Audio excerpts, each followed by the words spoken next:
ऐसी ही बेहतरीन कहानियाँ सुनने के लिए केपी नॉवल चैनल को लाइक, शेयर और सब्सक्राइब करें। आने वाली कहानियों के बारे में जानने के लिए हमारे टेलीग्राम से जुड़ें। लिंक डिस्क्रिप्शन में है। Hitman with A badass system. अध्याय 1141। भगवान को मारने का तरीका अनलॉक हुआ। माइकल को सेशात की उससे परिचितता पर आश्चर्य नहीं हुआ। हालांकि उसे आश्चर्य हुआ कि सेशात को यह अनुमान हो गया कि माइकल ने पुस्तक की एक प्रति बना ली है। बेशक सेशात को भी नहीं पता था कि माइकल ने पुस्तक की एक प्रति बनाने और उसे सिस्टम के स्टोर में संग्रहित करने के लिए सिस्टम का उपयोग किया था। सिस्टम इस विशेष प्रति को डिकोड कर रहा था और भगवान को मारने का तरीका खोजने से बस कुछ ही दिन दूर था। गड़बड़ी के लिए क्षमा करें देवी, माइकल ने शांति से एक सौम्य मुस्कान के साथ कहा। जवाब में सेशात की अलौकिक आकृति मुस्कुराहट के साथ उछल पड़ी। हम कहीं और बात करेंगे मेरे दोस्त, सेशात ने अपनी कलाई हिलाते हुए कहा। फिर माइकल ने अपने आसपास की जगह को विकृत महसूस किया। अगले ही पल माइकल के आसपास का दृश्य बदल गया। ब्लैक गिल्ड हॉल के भयानक हॉल से एक शांत झरने और हरे भरे पेड़ों में इस बार माइकल ने एक अलौकिक आकृति नहीं बल्कि एक भौतिक देवी सेशात को देखा। वह कमल की मुद्रा में ध्यान कर रही थी। जब माइकल प्रकट हुआ तो उसने धीरे से अपनी आंखें खोलीं और मुस्कुराए। अंधकार के देवता, मेरे क्षेत्र में आपका स्वागत है, सेशात ने बहुत ही सौम्यता और शांति के साथ कहा। माइकल ने चारों ओर देखा, ये समझने की कोशिश करते हुए कि क्या कोई और भी है, लेकिन जहां तक उसकी पर्यावरणीय स्कैनिंग बता सकती थी वह सेशात के साथ अकेला था। मुझे लगता है कि आपके पास मुझे यहां लाने का कोई कारण है देवी, माइकल ने पूछा जबकि सेशात ने मुस्कुराते हुए सिर हिलाया। क्या हम सभी के पास कुछ भी करने का कोई कारण नहीं है? मुझे नहीं पता कि इसका क्या मतलब है। फिर भी मुझे लगता है कि ज्ञान की देवी होने के नाते रहस्यमय ढंग से बात करना भी आता है, माइकल ने एक मनोरंजक मुस्कान के साथ कहा।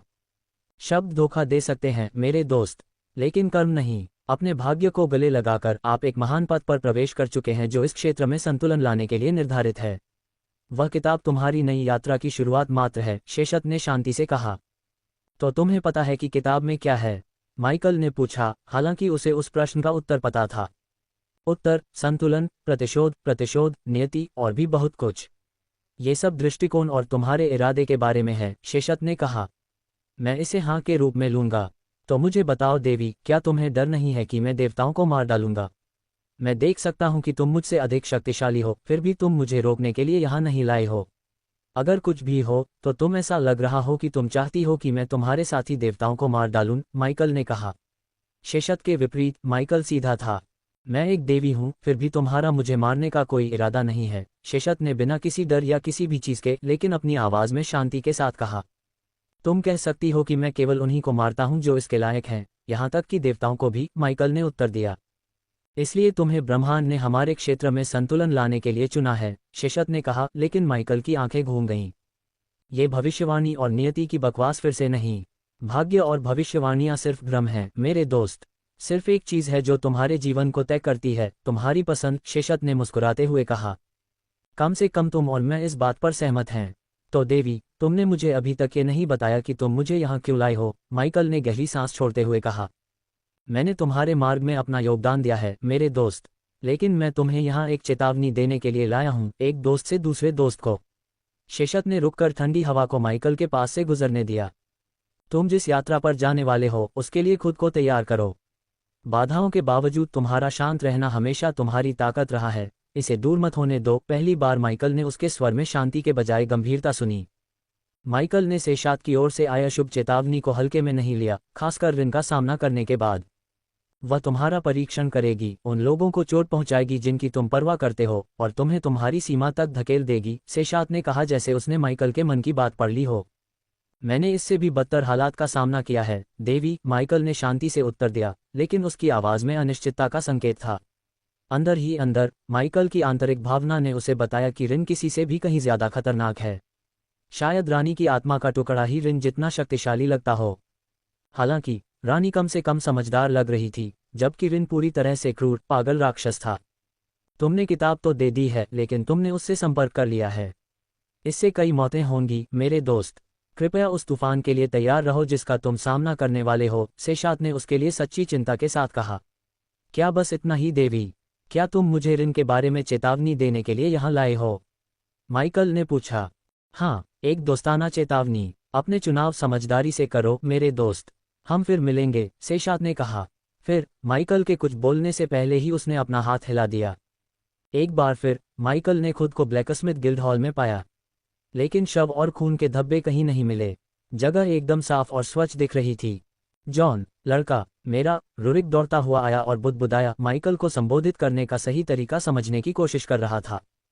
तुम मुझे लड़का या जॉन रुरिक कह सकते हो, माइकल ने मुस्कुराते हुए माहौल को हल्का किया।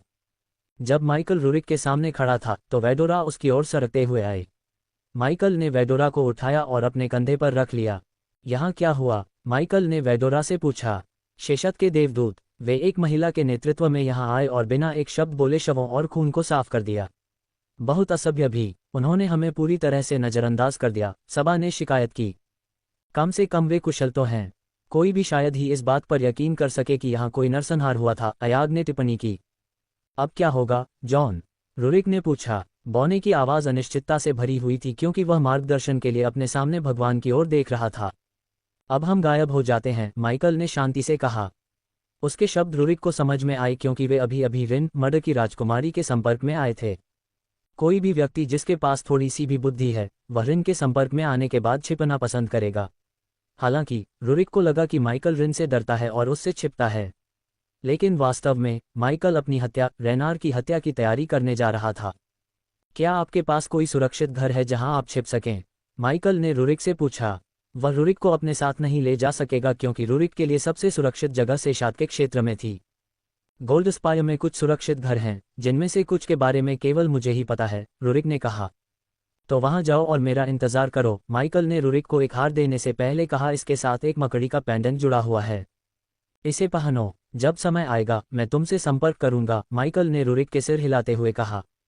फिर उन दोनों ने फौज को देखा। हमने जो कलाकृतियां बनाई हैं उनका क्या होगा? अब उनका क्या होगा? हम उस गद्दार कमीने अरलान को उन्हें ले जाने नहीं दे सकते, रुरिक गुस्से से गुर्राया। हालांकि माइकल ने बस मुस्कुरा दिया। उसके दिमाग में पहले से ही एक योजना थी। अरलान को उन्हें ले जाने दो। इस तरह रेनार उनका उपयोग क्राना को व्यस्त रखने के लिए करेगा, जबकि मैं उन दोनों को खत्म करने के लिए छाया से काम करूंगा, माइकल ने ठंडे स्वर में हंसते हुए रुरिक को चौंका दिया। उन्हें खत्म करने से तुम्हारा क्या मतलब था? रुरिक ने आश्चर्य से पूछा। तुम समय आने पर देखोगे मेरे दोस्त, माइकल ने रुरिक के कंधे पर थपथपाया। हम जल्द ही फिर मिलेंगे। ये कहते हुए माइकल धीरे धीरे हॉल से बाहर चला गया। फिर जब वह गलियारे से बाहर निकला तो उसने देखा कि जाल हटा दिए गए थे, साथ ही शव भी। माइकल के चेहरे पर मुस्कान के साथ उसने अपना रूनिक टेलीपोर्टेशन सक्रिय किया और खुद को गोल्ड स्पायर के बाहरी इलाके में एक परित्यक्त इमारत में ले गया। ठीक है, हम वापस आ गए हैं, अयाग ने कहा जब माइकल परित्यक्त इमारत के अंदर दिखाई दिया। परित्यक्त इमारत के अंदर का हॉल अंधेरा और उदास था, जिसमें कस्तूरी जैसी नम हवा थी जो भारी थी। एक कोने में एक लकड़ी की मेज थी जिस पर कुछ बिखरे हुए प्लान थे, जो एक टूटी हुई खिड़की से आने वाली पीली रोशनी की किरण से मंद रूप से रोशन थे। अरे भूत, क्या तुम ठीक हो? जब माइकल हॉल में दिखाई दिया तो उसने अपने सिर में पिन की आवाज़ सुनी। हाँ, मैंने वह सब देखा जो हुआ। रिन हो, मैंने उसके बारे में सुना। डुरन में ऑक्स ने उसके या जाइलोथ के बारे में ज़्यादा बात नहीं की थी। लोग शायद ही कभी ऐसा करते हैं, लेकिन मैं थोड़ी खोजबीन करूंगी और उनके बारे में सब कुछ पता लगाऊंगी, पिंक ने कहा। उसकी आवाज़ उसके दिल में गहरे डर को प्रकट कर रही थी। ऐसा करो, हमें जानकारी चाहिए। मैं देखूंगा कि मैं इसके बारे में क्या कर सकता हूं, माइकल ने कहा। फिर वह कुर्सी पर बैठ गया और समय बिताने के लिए ध्यान की अवस्था में चला गया। 3 दिन पलक झपकते ही बीत गए, जबकि माइकल अभी भी ध्यान की अवस्था में था। फिर आखिरकार ये हुआ। सिस्टम ने पुस्तक के एक हिस्से को डिकोड करना समाप्त कर दिया था। सिस्टम ने सेशात की पुस्तक को सफलतापूर्वक डिकोड कर लिया है। भगवान रेनार की हत्या करने का तरीका अनलॉक करने के लिए बधाई। होस्ट अब आवश्यकताओं को पूरा करके भगवान रेनार को मार सकता है। सिस्टम लगातार माइकल के सिर के अंदर बजता रहा। एक अनंत काल के बाद माइकल ने धीरे से अपनी आंखें खोलीं। जब उसने अपनी आंखें खोलीं तो उसके चेहरे पर एक ठंडी मुस्कान थी। भगवान रेनार को मारने के लिए होस्ट को निम्नलिखित आवश्यकताओं को पूरा करना होगा। जल्द ही माइकल की आंखों के सामने कई लैच दिखाई दिए जो एक भगवान को मारने की आवश्यकताओं को पूरा करते थे। लक्ष्य, भगवान रेनार को अपने क्षेत्र से दूर होना चाहिए। लक्ष्य को ऐसी जगह पर होना चाहिए जहां उसकी ईश्वरीय शक्तियां बेकार हों। अंत में लक्ष्य को एक प्राचीन जानवर की कॉलब बोन से बने हथियार से मारा जाना चाहिए। तीनों आवश्यकताओं को पूरा करने से मेजबान भगवान रेनार को मारने और उनकी कृपा को पूरी तरह से प्राप्त करने में सक्षम होगा। माइकल ने आवश्यकताओं को देखा और एक बार फिर हत्या के खेल में उतरने का उत्साह महसूस किया। हालांकि ये चुनौतीपूर्ण भी लग रहा था। किसी ने नहीं कहा कि भगवान को मारना आसान है, मेजबान सिस्टम ने लगभग ऐसा कहा जैसे कि वह मज़ेदार लग रहा था। इसके साथ माइकल ने अपने पहले भगवान रेनार को मारने और क्षेत्र के भाग्य को हमेशा के लिए बदलने के लिए अपना रास्ता शुरू किया। अध्याय 1142 रेनार का प्रतिशोध। थंडरडेल राजसी ढंग से उभरा, इसके टॉवर आसमान को चीरते हुए। काले घूमते हुए तूफानी बादल लगातार ऊपर मंडराते रहते थे, जो एक अशुभ लेकिन विस्मयकारी माहौल बनाते थे। बादलों के बीच बिजली की चमक छिटपुट रूप से नाचती थी, जो शहर को संक्षिप्त तीव्र चमक में रोशन करती थी। वास्तुकला भव्य थी, जिसमें ऊंची पतली इमारतें जटिल नक्काशी से सजी थीं जो प्राचीन कहानियों को बयां करती प्रतीत होती थीं। चिकनी पत्थरों से पक्की सड़कें शहर के बीच से होकर गुजरती थीं, जो केंद्र की ओर जाती थीं, जहां क्रानार का मंदिर था। यह मंदिर एक विशाल बिजली के बोल्ट की तरह आकार का था, जो झिलमिलाते नीले पत्थर से बनाया गया था, जो तूफानी आकाश को प्रतिबिंबित करता था। यह एक शक्तिशाली ऊर्जा का विकिरण करता था, जिसे दूर से भी महसूस किया जा सकता था, और इसके शिखर स्वर्ग की ओर बढ़ते थे, जैसे कि यह उस देवता के साथ संवाद कर रहा हो जिसे ये समर्पित था। मंदिर के बाहर एक भयंकर युद्ध छिड़ा हुआ था। चांदी के कवच वाले सैनिक क्रानार के देवदूत पन्ना हरे कवच वाले योद्धाओं से भिड़ गए, जो वर्षा के देवता रेनार के देवदूत थे। चांदी के योद्धाओं ने अपनी छाती पर बिजली के बोल्ट का प्रतीक चिन्ह धारण किया हुआ था, और वे धातु के पंखों से सुसज्जित थे जो छिटपुट बिजली में चमक रहे थे। हवा ऊर्जा से भर गई जब चांदी के योद्धाओं ने अपने हाथों से बिजली की धाराएं छोड़ी। उनके हमले ऊपर के तूफान की तरह तेज और अप्रत्याशित थे। उनकी हरकतें चुस्त थीं, उनके चेहरे क्रानार के दिव्य आदेश के तहत दृढ़ संकल्प में थे। जवाब में पन्ना हरे कवच वाले स्वर्गदूतों ने, जिनके पंख झरने के पानी की चादरों जैसे थे, धुएं और पानी से बनी ढालें बनाईं। इन ढालों ने बिजली के हमलों को अवशोषित और फैला दिया, जिससे जहां भी वे मारे गए वहां भाप के बादल बन गए। इस दिव्य युद्ध के बीच में दो योद्धा एक दूसरे का सामना कर रहे थे। अराजकता के बीच चांदी के योद्धा की आवाज गूंज रही थी, स्पष्ट और आज्ञाकारी। तुम क्रानार के तूफान की ताकत का सामना नहीं कर सकते, रेनार के अनुयायी। अभी आत्मसमर्पण करो और बच जाओ। हरे कवच वाले योद्धा ने जवाब दिया, उसकी आवाज गूंजती और अडिग थी। रेनार की दया अपार है, लेकिन हमारा संकल्प अटल है। हम तुम्हारी बिजली के सामने नहीं झुकेंगे।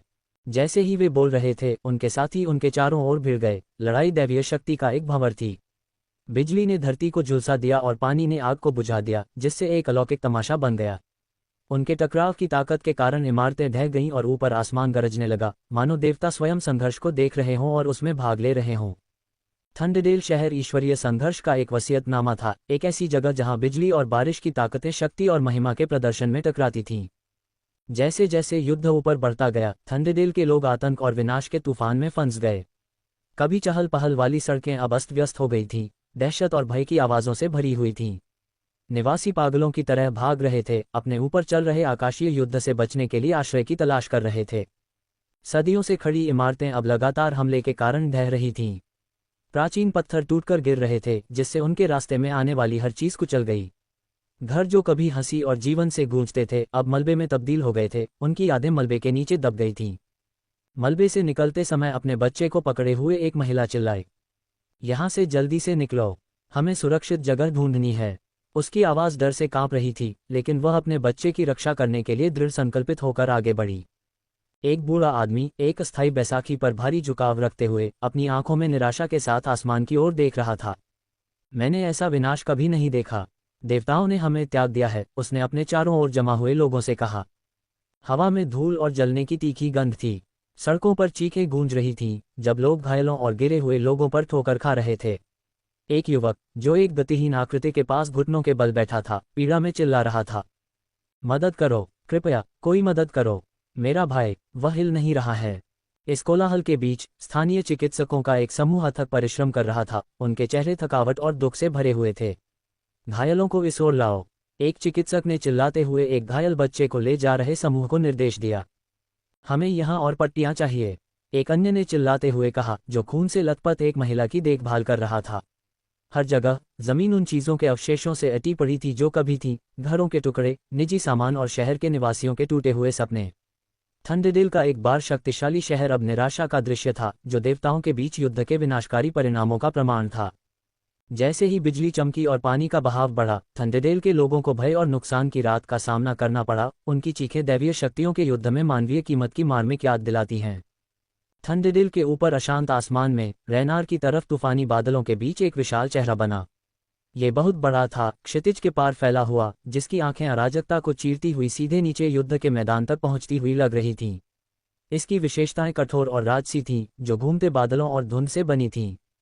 थंडरडेल के लोग, जो पहले से ही अराजकता से लड़खड़ा रहे थे, ये दृश्य देखकर स्तब्ध रह गए। विस्मय और भय के मिश्रण से भरी उनकी आंखें ऊपर के विशाल चेहरे पर टिकी हुई थीं। भीड़ में फुसफुसाहटें गूंज रही थीं, कई लोग धीमी आवाज में एक ही नाम बोल रहे थे, रैनार। ये रैनार है। उनके संरक्षक देवता क्रैनार के दुश्मन, एक देवता की उपस्थिति ने उनके दिलों में गहरा भय पैदा कर दिया। वे असहाय और भयभीत होकर ऊपर देखने लगे, क्योंकि दिव्य चेहरा उनके ऊपर मंडरा रहा था, जो उस असीम शक्ति का प्रतीक था जिसका वे सामना कर रहे थे।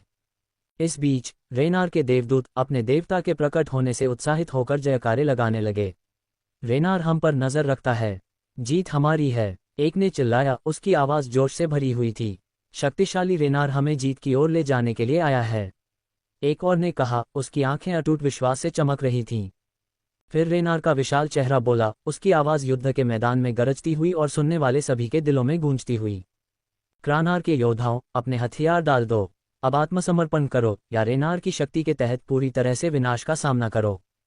डर के अपने कांपने के बावजूद क्रैनार के देवदूत दृढ़ रहे। उनका नेता, एक लंबा व्यक्ति जो तूफानी आकाश को प्रतिबिंबित करने वाले चमकदार चांदी के कवच में लिपटा हुआ था, उसके पंख बिजली के चाप की तरह चमक रहे थे, आगे बढ़ा। युद्ध की परीक्षाओं के बावजूद उसके चेहरे पर एक विद्रोही भाव था। हम आक्रमणकारी भगवान के सामने कभी नहीं झुकेंगे, उसने घोषणा की। उसकी आवाज स्थिर और अडिग थी। हम क्रैनर के साथ खड़े हैं और हम अपनी आखिरी सांस तक लड़ेंगे। उसके शब्द क्रैनर के स्वर्गदूतों की पंक्तियों में गूंज उठे, जिससे उनका दृढ़ संकल्प फिर से जाग उठा। वे युद्ध के अगले चरण के लिए खुद को तैयार कर रहे थे, रैनार की भारी उपस्थिति के बावजूद भी अपने भगवान के प्रति अपनी निष्ठा की रक्षा के लिए तैयार थे। जैसे ही क्रैनर के स्वर्गदूतों के नेता ने रैनार की आज्ञा का उल्लंघन किया, बादलों में उसका विशाल चेहरा पूरी तरह से गुस्से की अभिव्यक्ति में बदल गया। थंडरडेल के ऊपर पहले से ही अशांत आकाश और भी काला हो गया, तूफानी बादल एक अशुभ द्रव्यमान में संघनित हो गए। अचानक बारिश की एक बाढ़, जैसी पहले कभी नहीं देखी गई, शहर पर बरस पड़ी। ऐसा लगा जैसे स्वर्ग खुद खुल गया हो, बारिश के देवता का पूरा क्रोध प्रकट हो रहा हो। बारिश की बूंदें भारी और लगातार थीं, जो पहले से ही क्षतिग्रस्त संरचनाओं पर बहुत ही निर्मम बल से बरस रही थीं। लोग चीखते चिल्लाते रहे, उनकी आवाजें लगभग तेज बारिश में दब गई। भगवान ने हमें छोड़ दिया है, एक आदमी चिल्लाया, जो पानी के तेज बहाव के खिलाफ अपने पैर जमाए रखने के लिए संघर्ष कर रहा था। ऊंची जगह ढूंढो, एक माँ चिल्लाई, अपने बच्चों को कसकर पकड़े हुए, क्योंकि पानी का स्तर तेजी से बढ़ रहा था। सड़कें नदियों में बदल रही थीं और नीचे लंगर डाले बिना जो कुछ भी था, उसे बहा ले जा रही थी। बाढ़ निर्दयी थी, घरों को डुबो रही थी, इमारतों के निचले स्तरों को निगल रही थी, और एक बार गर्वित शहर को पानी के अराजकता के दृश्य में बदल रही थी। लोग जो कुछ भी पकड़ सकते थे उससे चिपके रहे, उनके चेहरों पर हताशा साफ झलक रही थी। हमने सब कुछ खो दिया है, हमारा घर, हमारा सामान। एक महिला लकड़ी के एक तैरते हुए टुकड़े को पकड़े हुए रो रही थी, उसकी आवाज लगातार बारिश में मुश्किल से सुनाई दे रही थी। हमारी मदद करो कोई, कृपया। छत पर फंसे लोगों के एक समूह ने चिल्लाते हुए किसी भी संभावित बचावकर्ता की ओर हाथ हिलाया। विनाश भयावह था, एक बार जीवन थंडरडेल अब देवताओं की भयानक शक्ति का प्रमाण है। रैनार का क्रोध केवल आकाश में एक तमाशा नहीं था, बल्कि एक आपदा थी जिसने नीचे के लोगों को अनगिनत पीड़ा और नुकसान पहुंचाया। रैनार का विशाल चेहरा अपने पन्ना बख्तरबंद स्वर्गदूतों को एक आज्ञाकारी उपस्थिति के साथ देखता था। कलाकृतियों का उपयोग करें, उसकी आवाज युद्ध के मैदान में गूंजती और आधिकारिक। क्रैनार के स्वर्गदूत अपने राज्य पर हुए विनाश को देखते हुए रक्तलाल आंखों के साथ खड़े थे, जो उनके क्रोध और निराशा का प्रमाण था। वे असहाय होकर देखते रहे, क्योंकि रैनार के स्वर्गदूतों ने अपनी कलाई फड़फड़ाई और उनके हाथों में घनाकार चांदी की कलाकृतियां प्रकट हुईं, जो एक अज्ञात शक्ति से चमक रही थीं। रैनर की आवाज अशुभ और भयावह तूफान में गूंज उठी, थंडरडेल का विनाश तो बस शुरुआत है। जल्द ही मैं खुद क्रैनर को हरा दूंगा और कैद कर लूंगा। जैसे जैसे उसका चेहरा बादलों से धीरे धीरे फीका पड़ता गया, क्रैनर के स्वर्गदूतों के नेता ने एक चुनौतीपूर्ण युद्ध की पुकार लगाई, क्रैनर और थंडरडेल के लिए हम कभी नहीं झुकेंगे। उसकी आवाज एक रैली का आह्वान थी, जो दृढ़ संकल्प और साहस से भरी थी। मुठ्ठियां भींचकर क्रैनर के स्वर्गदूतों ने अपने हाथों में बिजली के गोले बुलाए, ऊर्जा चटक रही थी और कच्ची शक्ति के साथ नाच रही थी। उन्होंने रैनार के स्वर्गदूतों की ओर बिजली के बोल्टों की एक भयंकर बौछार छोड़ी, जिससे आकाश बिजली के प्रकोप का तमाशा बन गया। नीचे थंडरडेल के लोगों ने विस्मय और भय के मिश्रण के साथ प्रतिक्रिया व्यक्त की। देवता हमारी आत्माओं के लिए लड़ते हैं, एक आदमी चिल्लाया, उसका चेहरा बिजली की चमक से रोशन था। आसमान को देखो, ये दुनिया के अंत जैसा है। एक महिला चिल्लाए, अपने बच्चे को करीब से पकड़े हुए। उनके चेहरे चमकीली चमक से रुक रुक कर चमक रहे थे। बारिश से पहले से ही कमजोर हो चुकी इमारतों पर बिजली की शक्ति ने और हमला किया। कुछ इमारतें जो सीधे टकराईं, जल उठी, मानो आग लग गई हो। उनकी रूपरेखा तूफानी रात में भयावह रूप से चमक रही थी। क्रानार के स्वर्गदूतों द्वारा फेंकी गई बिजली की चमक तूफानी आकाश में रैनार के स्वर्गदूतों की ओर बढ़ गई। हालांकि इसके बाद जो दृश्य सामने आया, उसने क्रानार के योद्धाओं को अंदर तक झकझोर कर रख दिया। जैसे ही बिजली पास आए, वह रैनार के स्वर्गदूतों द्वारा पकड़े गए चांदी के घनाकार कलाकृतियों द्वारा सहजता से अवशोषित हो गई। तबाही मचाने के बजाय शक्तिशाली बिजली कलाकृतियों में गायब हो गई, जिससे कोई प्रभाव नहीं पड़ा। रैनार के स्वर्गदूत अपने दुश्मनों का मजाक उड़ाते हुए ठहाके लगाने लगे। क्या ये शक्तिशाली बिजली योद्धाओं द्वारा किया जाने वाला सबसे अच्छा काम है? उनमें से एक ने उपहास किया, उसकी आवाज में अवमानना की झलक थी। आपकी कमजोर बिजली हमारे लिए ऊर्जा के अलावा और कुछ नहीं है। रैनार के एक अन्य स्वर्गदूत ने चिल्लाया, उसके चेहरे पर एक क्रूर मुस्कान थी। घटनाओं के इस अप्रत्याशित मोड़ को देखकर क्रानार के स्वर्गदूत अविश्वास और सदमे में बुदबुदाए। हमारी बिजली, ये बेकार है, उनमें से एक ने फुसफुसाते हुए कहा। उसकी आवाज में डर और भ्रम का मिश्रण था। रैनार के स्वर्गदूतों ने अपनी आवाज में एक खतरनाक धमकी के साथ उपहास किया। अब रैनार की असली शक्ति को देखो, एक ने घोषणा की। इसके साथ ही उन्होंने कलाकृतियों को सक्रिय कर दिया। क्यूब्स एक भयावह ऊर्जा के साथ स्पंदित हो गए। अचानक संग्रहित बिजली की ऊर्जा को मुक्त कर दिया गया, जो कि भारी बल के साथ क्रानर के स्वर्गदूतों पर वापस निर्देशित किया गया। कलाकृतियों की शक्ति से बड़े हुए और मुने हुए बिजली के बोल्ट ने निर्दयी सटीकता के साथ क्रानर के योद्धाओं पर प्रहार किया। पुनर्निर्देशित बिजली ने उन्हें तबाह कर दिया, क्योंकि क्रानर के कई स्वर्गदूत पीड़ा में चिल्लाए। एक एक करके वे आकाश से गिरने लगे, उनके पंख झुलस गए और उनके कवच तीव्र ऊर्जा से जल गए। नीचे विनाश का दृश्य थंडरडेल के लोगों की निराशा और आतंक से और भी जटिल हो गया था। जैसे ही क्रानर के स्वर्गदूत गिरे, रैनार के योद्धाओं ने अपना ध्यान नीचे के शहर की ओर लगाया, धमकी भरे अंदाज में चिल्लाते हुए।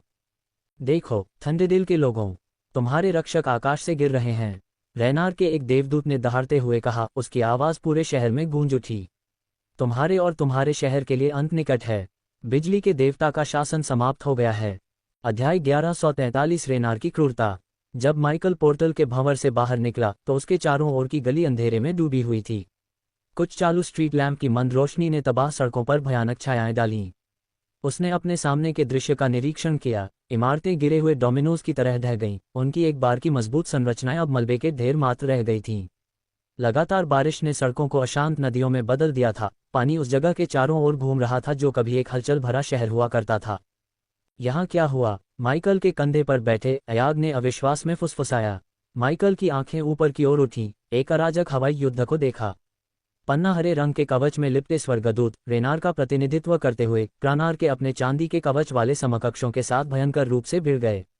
उनकी झड़प ने तूफानी आकाश के सामने एक अवास्तविक तस्वीर पेश की, गरज और बिजली के बीच दिव्य योद्धाओं का नृत्य।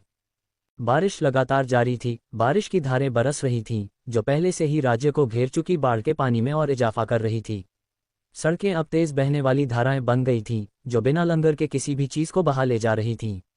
एक बच्चे का खिलौना बहता हुआ आया, जो उस जीवन की मार्मिक याद दिलाता था जो कभी यहाँ पनपता था। अराजकता के बीच कुछ इमारतों की छतों पर, जो अभी भी खड़ी थीं, लोग डर और निराशा से भरे हुए थे। एक महिला ने एक छोटे बच्चे को गोद में लिया। उसकी आवाज फूट रही थी क्योंकि वह रोते हुए बच्चे को दिलासा दे रही थी, सब ठीक हो जाएगा, हम यहाँ सुरक्षित रहेंगे। पास में एक बुजुर्ग व्यक्ति अकेला बैठा था, दूर तक निस्तेज होकर देख रहा था, बड़बड़ा रहा था, सब कुछ चला गया, सब कुछ। यह महसूस करते हुए कि बढ़ते पानी ने तत्काल खतरा पैदा कर दिया है, माइकल ने जल्दी से अपनी बेल्ट से एक ग्रैपलिंग हुक निकाला। एक कुशल थ्रो के साथ हुक पास की छत पर जा फंसा। उसने इसे खींचकर सुनिश्चित किया कि यह सुरक्षित है। फिर उसने खुद को अतिक्रमणकारी बाढ़ से दूर खींचते हुए चढ़ाई शुरू की। रैनार अपने ही राज्य में बाढ़ क्यों ला रहा है? इमारत के ऊपर सुरक्षित रूप से पहुंचने के बाद सबा ने उलझन भरे लहजे में बात की। बारिश उनके चारों ओर बरस रही थी, जिसकी आवाज सबा के सवाल को लगभग दबा रही थी। कैन, सर्प का तीसरा सिर, बोला। उसकी आवाज तूफान के शोर को चीरती हुई निकल रही थी। हमें फेथ से मिलना चाहिए और उससे पूछना चाहिए कि यहाँ क्या हो रहा है। माइकल ने सिर हिलाया, फेथ को याद करते हुए, जो कि उपचार की देवी एवा की एक परी थी। उसे उसका शांत व्यवहार और उसके द्वारा फैलाई गई शांति की भावना याद आई, जो उसके चारों ओर फैली अराजकता के बिल्कुल विपरीत थी। उसे अभी भी याद था कि जब वह पहली बार निम्बोसिया पहुंचा था तो वह फेथ से कैसे मिला था। वह शरणार्थियों की मदद कर रही थी। उसके बारे में सोचते हुए माइकल आश्चर्यचकित हुए बिना नहीं रह सका कि राज्य में क्या हो रहा है। दृढ़ निश्चय के साथ माइकल एक इमारत से दूसरी इमारत पर छलांग लगाता हुआ एवा के मंदिर की ओर बढ़ता गया। प्रत्येक छलांग एक सोची समझी जोखिम थी। नीचे पानी की खाई पर एक नृत्य। छतों पर फंसे लोग आश्चर्य और विस्मय में देख रहे थे। उसे जाते हुए देखो, एक आदमी ने कहा। उसकी आवाज में अविश्वास और आशा का मिश्रण था। वह कौन है? एक महिला ने जोर से आश्चर्य व्यक्त किया। उसकी भौहें भ्रम में सिकुड़ी हुई थीं। उन्होंने आपदा के बीच किसी को भी इस तरह के उद्देश्य और कौशल के साथ आगे बढ़ते नहीं देखा था। जैसे जैसे माइकल अपनी यात्रा जारी रखता गया, आकाशीय युद्ध की आवाजें हवा में भर गईं। रेनार के स्वर्गदूत अपने पन्ना हरे कवच में ऊपर क्रानार के चांदी के कवच वाले योद्धाओं से भयंकर रूप से भिड़ गए। उनकी चीखें और उनके हथियारों की टक्कर तूफानी आकाश में गूंज उठी। हम रेनार के लिए लड़ते हैं, अपने भगवान की महिमा के लिए। रेनार के एक देवदूत ने विजयी स्वर में चिल्लाते हुए एक विशाल तलवार लहराई जो बिजली की चमक में चमक रही थी। तूफान हमें रोक नहीं पाएगा, क्रानार की इच्छा प्रबल होगी। क्रानार के एक देवदूत ने जवाब दिया जब वे एक घातक चाप में चमकती हुई चांदी की ब्लेड के साथ नीचे झपट्टा मार रहे थे। लड़ाई बहुत तीव्र थी, जिसमें किसी भी पक्ष ने झुकने का कोई संकेत नहीं दिखाया। विजय और युद्ध के नारे तूफान की आवाज़ों के साथ मिल गए, जिससे युद्ध और अराजकता का एक सिम्फनी बन गया। माइकल अपने गंतव्य पर ध्यान केंद्रित करते हुए दूसरी छत पर कूद गया और एवा के मंदिर के और करीब पहुंच गया। उसकी हरकतें तेज थीं, फिर भी वह स्थिति के भार को महसूस करने से खुद को रोक नहीं सका। लोगों की चीखें, स्वर्गदूतों की टक्कर और लगातार बारिश सभी उस पर भारी पड़ रहे थे, लेकिन उसका संकल्प अडिग रहा। माइकल की यात्रा आखिरकार उसे एवा के मंदिर तक ले गई, लेकिन उसने जो देखा वह निराशाजनक था। कभी भव्य संरचना लगभग पूरी तरह से जलमग्न हो गई थी। इसकी जटिल वास्तुकला बाढ़ के पानी के ऊपर मुश्किल से दिखाई दे रही थी। यह एक उदास दृश्य था। मंदिर की पवित्रता निरंतर बाढ़ में डूब गई। पास में आंशिक रूप से डूबी हुई इमारत की छत के ऊपर माइकल ने फेयत को देखा। वह अराजकता के बीच शांति की किरण थी। उसकी उपस्थिति डरे हुए और फंसे हुए लोगों को शांत कर रही थी। वह लोगों के बीच शालीनता से चलती थी, कांपते बच्चों और चिंतित वयस्कों को समान रूप से सांत्वना के शब्द देती थी। बारिश के ऊपर उसकी कोमल आवाज सुनी जा सकती थी, चिंता मत करो, हम अभी यहाँ सुरक्षित हैं। एवा हमारी रक्षा करती है। उसके शब्दों ने उसके आसपास के परेशान चेहरों को कुछ राहत दी। तभी हरे रंग के वस्त्र पहने एक महिला, जो एवा की अनुचरों में से एक थी, भारी मन से फेत के पास पहुंची। बाढ़ में 3 और लोग मारे गए हैं, उसने बताया। उसकी आवाज दुख से कांप रही थी। इस खबर से फेत का चेहरा उतर गया। उसके होठों से एक गहरी आह निकल रही थी, क्योंकि वह नुकसान के बोझ को झेल रही थी। वह अपने आसपास के लोगों को और सांत्वना देने के लिए मुड़ी, और तभी उसकी नज़र माइकल से मिली। उस पल उसकी आंखों में आशा और आश्चर्य की एक झलक दिखाई दी, मानो उसकी उपस्थिति ने ही इस विकट परिस्थिति में रोशनी की एक किरण ला दी हो। जॉन, उसने कहा। उसकी आवाज़ में राहत और आश्चर्य का मिश्रण था। उसके आसपास के लोग उसकी ओर देखने लगे। उनके हाव भाव फेत के आश्चर्य को प्रतिबिंबित कर रहे थे। फेत के सामने खड़े माइकल ने कोई समय बर्बाद नहीं किया। रेनार अपने ही राज्य में बाढ़ क्यों ला रहा है? उसने पूछा। उसकी आवाज में भ्रम और चिंता का मिश्रण था। फेयत की अभिव्यक्ति कठोर हो गई। उसका हाथ अनायास ही मुट्ठी में कस गया। रेनार चाहता है कि उसके लोग उससे अधिक प्रार्थना करें, उसने कहा। उसकी आवाज में क्रोध था। वह मानता है कि जितना अधिक वे प्रार्थना करेंगे, उतनी ही अधिक शक्ति उसे मिलेगी। माइकल ने इस तर्क से हैरान होकर भौहें सिकोड़ीं। लेकिन क्यों? वह इस तरह की अति क्यों करेगा? जितने अधिक लोग प्रार्थना करते हैं, उतनी ही अधिक शक्ति उसे मिलती है, उसने गुर्राते हुए कहा। यह इस युद्ध में खुद को मजबूत करने का एक हताश प्रयास है। फेयत की हताशा स्पष्ट थी, लेकिन कलाकृतियों के साथ रेनार इस युद्ध को समाप्त कर सकता था। इस तरह के विनाश को क्यों जारी रखा जाए? सबा ने कहा। फेयत ने अपना सिर हिलाया। उसके चेहरे पर निराशा की एक झलक थी। मैं उन कलाकृतियों के बारे में नहीं जानता जिनके बारे में आप बात कर रहे हैं, लेकिन रेनार जीतने के लिए बेताब है। वह किताब में मौजूद हर गंदी चाल का इस्तेमाल कर रहा है। माइकल ने चारों ओर तबाह हो चुके परिवेश को देखा। लोग डर से घिरे हुए थे। शहर खंडहर में था। तो लोग इसकी कीमत चुका रहे हैं, उसने कहा। उसकी आवाज में स्थिति की गंभीरता का एहसास था। स्थिति की वास्तविकता कठोर और क्रूर थी। सत्ता की चाहत से प्रेरित रेनार के कार्यों ने उसके अपने लोगों को अनगिनत पीड़ाएं पहुंचाईं, उसके राज्य को युद्ध के मैदान में बदल दिया और उसके नागरिकों को उसकी महत्वाकांक्षा का शिकार बना दिया। फेयत ने माइकल की ओर रुख किया। उसकी आंखों में दृढ़ संकल्प और हताशा का मिश्रण था। जॉन, मुझे तुम्हारी मदद चाहिए, उसने विनती की, अपने मन में दुष्ट देवता के रूप में उसकी पहचान को याद करते हुए। माइकल की नज़र उनके आसपास के दृश्य पर पड़ी। उसका ध्यान एक महिला पर गया जो अपने बच्चे को पकड़े हुए थी, उसके चेहरे पर आंसू बह रहे थे। कृपया कोई हमें बचाए, वह रो पड़ी, उसकी आवाज़ निराशा और भय से भरी हुई थी। पास में उसने लोगों के एक समूह को एक साथ इकट्ठा होते देखा, उनकी आवाज़ में प्रार्थनाएं बुदबुदा रही थीं। रैनार, सदा शक्तिशाली देवता, वे भक्ति में नहीं बल्कि सरासर भय में चिल्ला रहे थे। उनकी प्रार्थनाएं दया की याचना थीं, जो उनकी भारी दुर्दशा के सामने एक अंतिम उपाय था। माइकल में क्रोध की लहर उमड़ पड़ी। उसने गहरी भौहें सिकुड़ी, रेनार के कार्यों पर उसकी घृणा बढ़ती जा रही थी। भगवान की स्वार्थीता और क्रूरता अब पहले से कहीं अधिक स्पष्ट थी, जिसने माइकल को उससे भिड़ने के लिए दृढ़ संकल्पित कर दिया। फेयथ ने माइकल को देखा, उसकी अभिव्यक्ति अनिच्छुक आशा की थी। क्या है? माइकल ने उसकी हिचकिचाहट को देखते हुए पूछा। फेयथ ने गहरी सांस ली। मुझे रेनार के मंदिर में ले जाए गए नागरिकों को बचाने के लिए आपकी मदद चाहिए। उन्हें उससे प्रार्थना करने के लिए मजबूर किया जा रहा है, और अगर उन्हें जल्दी नहीं बचाया गया तो वे मर जाएंगे, उसने समझाया, उसकी आवाज़ में तत्परता थी। फेयथ की आंखें माइकल से मिलीं, जो आशा और अनिश्चितता के मिश्रण से भरी हुई थीं। मुझे आपके असली इरादे या शक्तियां या यहाँ क्यों हैं, यह नहीं पता, लेकिन मुझे लगता है कि आप मदद कर सकते हैं। मैं हताश हूँ, उसने कबूल किया। माइकल ने उसके कंधे पर एक आश्वस्त करने वाला हाथ रखा। मैं उन्हें बचा लूंगा, और मैं वादा करता हूँ, रेनार का शासन जल्द ही समाप्त हो जाएगा, उसने दृढ़ विश्वास के साथ अपनी आवाज में घोषणा की। उस क्षण में माइकल की प्रतिबद्धता फेयथ की दलील का जवाब मात्र नहीं थी, यह एक प्रतिज्ञा थी, अपनी शक्ति से लीन एक देवता द्वारा किए गए अन्याय को सही करने का दृढ़ संकल्प। जैसे ही माइकल जाने के लिए मुड़ा, वह अचानक अमानवीय गति से आगे बढ़ा, तूफानी आकाश की पृष्ठभूमि के खिलाफ एक धुंधली सी तस्वीर। फेयथ इस असाधारण प्रदर्शन को देखकर सदमे में खड़ी हो गई, उसकी आंखें विस्मय से चौड़ी हो गईं। उसके कार्यों ने उसे याद दिलाया कि उसने 1 महीने पहले रेनार के देवदूत रॉडनी के साथ क्या किया था। ये दुष्ट देवता उसकी एकमात्र आशा था। वह एक ऐसी शालीनता और चपलता के साथ आगे बढ़ा जो प्रकृति के नियमों को चुनौती देती हुई प्रतीत हुई, तेजी से एक छत से दूसरी छत पर छलांग लगाती हुई। उसकी आकृति अथक बारिश में एक क्षणभंगुर छाया सीधे रेनार के मंदिर की ओर बढ़ रही थी। फेयथ ने उसे जाते हुए देखा, उसकी निगाहों में विस्मय और जिज्ञासा का मिश्रण था। जैसे ही वह दूर चला गया, वह अपने आप से बुदबुदाई, कृपया उन्हें बचा लो।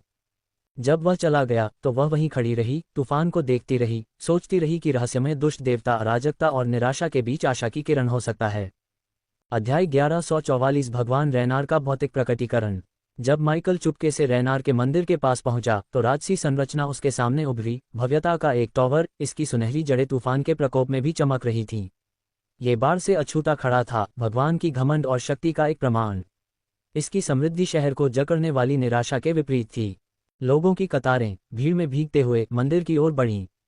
उनके चेहरों पर निराशा साफ झलक रही थी, वे भक्ति के बजाय भय से प्रेरित होकर जैसे किसी मदहोशी में चल रहे थे। उनके कदम धीमे थे, उनके आसन विनाश के भार से भारी। हम सामने के दरवाजे से नहीं जा सकते, सबा ने फुसफुसाते हुए कहा, उसकी आवाज़ तूफान के कारण मुश्किल से सुनाई दे रही थी। सामने का हिस्सा भारी सुरक्षा वाला था, अपने आप में एक किला, रेनार के वफादारों से भरा हुआ। माइकल ने धीरे से हंसी, उसकी आंखों में शरारत की चमक थी। अगर कोई छाया है तो मैं छाया टेलीपोर्ट कर सकता हूं, उसने आत्मविश्वास से बड़बड़ाया। छाया के बीच से आगे बढ़ने की उसकी क्षमता सिर्फ एक कौशल से ज्यादा थी, ये सदियों से विकसित एक कला थी।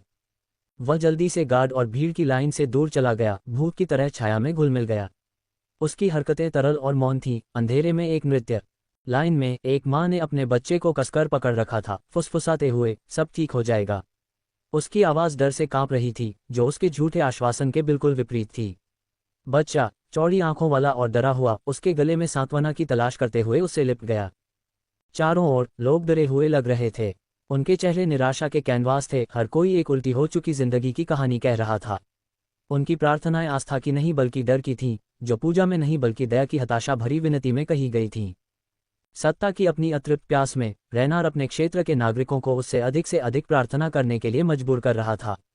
उसका मानना था कि वे जितना अधिक प्रार्थना करेंगे, उतनी ही अधिक पूजा ऊर्जा उसके पास जमा होगी। ये नियंत्रण और भय का एक पेचीदा खेल था, जिसमें लोग उसके वर्चस्व की खोज में अनिच्छुक मोहरे थे। ये दृश्य उस गहराई का एक भयावह प्रतिबिंब था, जिसमें एक देवता लालच और सत्ता की भूख से प्रेरित होकर डूब सकता था। तूफान जारी रहा, बारिश आसमान से आंसुओं की तरह बरस रही थी, मानो नीचे के लोगों की दुर्दशा पर शोक मना रही हो। माइकल की निगाह ऊपर की ओर चली गई, मंदिर के ऊपरी स्तरों पर ध्यान केंद्रित करते हुए। उसे वह खिड़की याद आ गई जिसका इस्तेमाल उसने पिछली बार मंदिर में घुसपैठ करने के लिए किया था, जो गार्ड की चौकस निगाहों से दूर प्रवेश का एक संभावित बिंदु था। जब उसने खिड़की को देखा तो उसकी आंखें सिकुड़ गईं, अभी भी आधी खुली हुई, एक चूक जो उसके प्रवेश की कुंजी हो सकती थी। उसके कंधे पर बैठी अयाग ने अपनी आंखें घुमाईं। रेनार के गार्ड कितने मूर्ख हैं, उसने फुसफुसाते हुए कहा। उसकी आवाज में अविश्वास था। मूर्ख नहीं, बल्कि अति आत्मविश्वासी, माइकल ने धीरे से सुधारा। उसकी आंखें अभी भी खिड़की पर थीं। उसकी आवाज में अनुभव का संकेत था, आत्मविश्वास और लापरवाही के बीच की बारीक रेखा की समझ। अक्सर यह एक ही बात होती है, सबा ने कहा। उसकी आवाज व्यंग्य से भरी हुई थी। बिना एक और शब्द कहे माइकल तेजी से आगे बढ़ा, उसका रूप छाया में घुल मिल गया। उसने अपनी छाया टेलीपोर्टेशन का इस्तेमाल किया, एक ऐसा कौशल जिसने उसे लगभग अलौकिक बना दिया। अंधेरे में ऐसे आगे बढ़ रहा था जैसे कि वह उसका एक हिस्सा हो। एक दर्शक को ऐसा लगेगा जैसे वह गायब हो गया और पतली हवा से फिर से प्रकट हुआ, एक भूत रात में घूम रहा था। वह मंदिर के आधार के पास छाया से उभरा, उसकी आंखें ऊपर खुली खिड़की पर टिकी थीं। एक तेज गति से उसने अपना हाथ उठाया और एक ग्रैपलिंग हुक बाहर निकल आया, जो बारिश से भीगी हवा में तैरते हुए घूम रहा था। हुक ने अपना निशाना पाया, खिड़की के किनारे पर मजबूती से टिका हुआ था। माइकल ने संकोच नहीं किया, उसने तंत्र को सक्रिय किया और इसने उसे एक सहज तेज गति से अंदर खींच लिया। वह खुली खिड़की से सीधे उड़ गया, उसका शरीर चुस्त और नियंत्रित था। वह मंदिर के अंदर क्रॉस बीम पर चतुराई से उतरा, उसके प्रवेश की गति के बावजूद उसकी लैंडिंग शांत थी। माइकल एक पल के लिए वहां झुका, अपने ऊंचे स्थान से अंदर का निरीक्षण किया।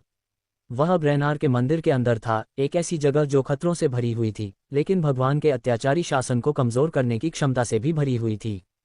छत की बीम पर ऊंचे स्थान पर बैठे माइकल ने भारी मन से नीचे के दृश्य को देखा। मंदिर का भव्य हॉल अनगिनत लोगों से भरा हुआ था, जो अपने घुटनों पर थे, उनकी आंखें मजबूर श्रद्धा में बंद थीं। वे नीरसता से जप रहे थे, रेनार, दयालु भगवान की शक्ति। उनकी आवाजें वास्तविक विश्वास से रहित थीं, जो मंदिर की दीवारों से खोखली गूंज रही थीं। अयाग ये दृश्य देख रहा था, घृणापूर्वक टिप्पणी करने से खुद को रोक नहीं सका। परमेश्वर, मेरी गांड। माइकल की पैनी निगाहें इलाके को स्कैन कर रही थीं, और उन्होंने देखा कि गार्ड मैदान पर गश्त कर रहे हैं। वे उद्देश्य की भावना के साथ आगे बढ़ रहे थे, उनकी आंखें भीड़ को अवज्ञा के किसी भी संकेत के लिए स्कैन कर रही थीं। उनकी उपस्थिति इन लोगों पर हो रहे अत्याचार की निरंतर याद दिलाती थी। इस जबरन पूजा के बीच एक छोटे लड़के ने, जो कि 10 साल से ज्यादा का नहीं था, अपनी आंखें खोलीं। उसने मंत्रोच्चार करना बंद कर दिया और अपना सिर घुमाया, बाहर की ओर देखते हुए, शायद मंदिर की दीवारों के पार आज़ादी की लालसा कर रहा था। उसकी अवज्ञा का मासूम कृत्य उन सभी पर हो रहे अत्याचार के खिलाफ एक छोटा, मौन विरोध जैसा लग रहा था। हालांकि राहत का एक क्षण अल्पकालिक था। कवच पहने और चाबुक लिए हुए रेनार के एक गार्ड ने लड़के की चूक को देखा। एक तेज और क्रूर हरकत के साथ उसने बच्चे को बेरहमी से मारा। चाबुक की आवाज पूरे हॉल में गूंज उठी, जो शासन की क्रूरता की एक कठोर याद दिलाती थी। प्रार्थना करो, तुम छोटे बदमाश। प्रार्थना करो या रेनार के क्रोध को झेलो। गार्ड चिल्लाया, उसकी आवाज क्रूरता और जोश से भरी हुई थी। उसने फिर से अपना चाबुक उठाया, हमला करने के लिए तैयार। उसकी आंखों में एक कट्टरपंथी का जोश था। लड़का, भयभीत और दर्द में, जल्दी से अपनी आंखें बंद कर ली और अपना जप फिर से शुरू कर दिया। उसके गालों पर आंसू बह रहे थे। अन्य उपासकों ने ऊपर देखने या प्रतिक्रिया करने की हिम्मत नहीं की। रेनार के प्रतिशोध के डर ने उन्हें चुप और विनम्र बनाए रखा। माइकल, जो आमतौर पर शांत और नियंत्रण का प्रतीक है, ने नीचे भीड़ में छोटे बच्चों पर चाबुक के निशान देखकर क्रोध की एक दुर्लभ लहर महसूस की। क्रूरता का ये स्पष्ट प्रदर्शन उस दमनकारी शासन की एक कठोर याद दिलाता है जिसके तहत ये लोग पीड़ित थे। यह एक ऐसा दृश्य था जो सबसे अधिक उदासीन पर्यवेक्षक को भी परेशान कर सकता था। तनाव को भांपते हुए अयाग ने पूछा, योजना क्या है?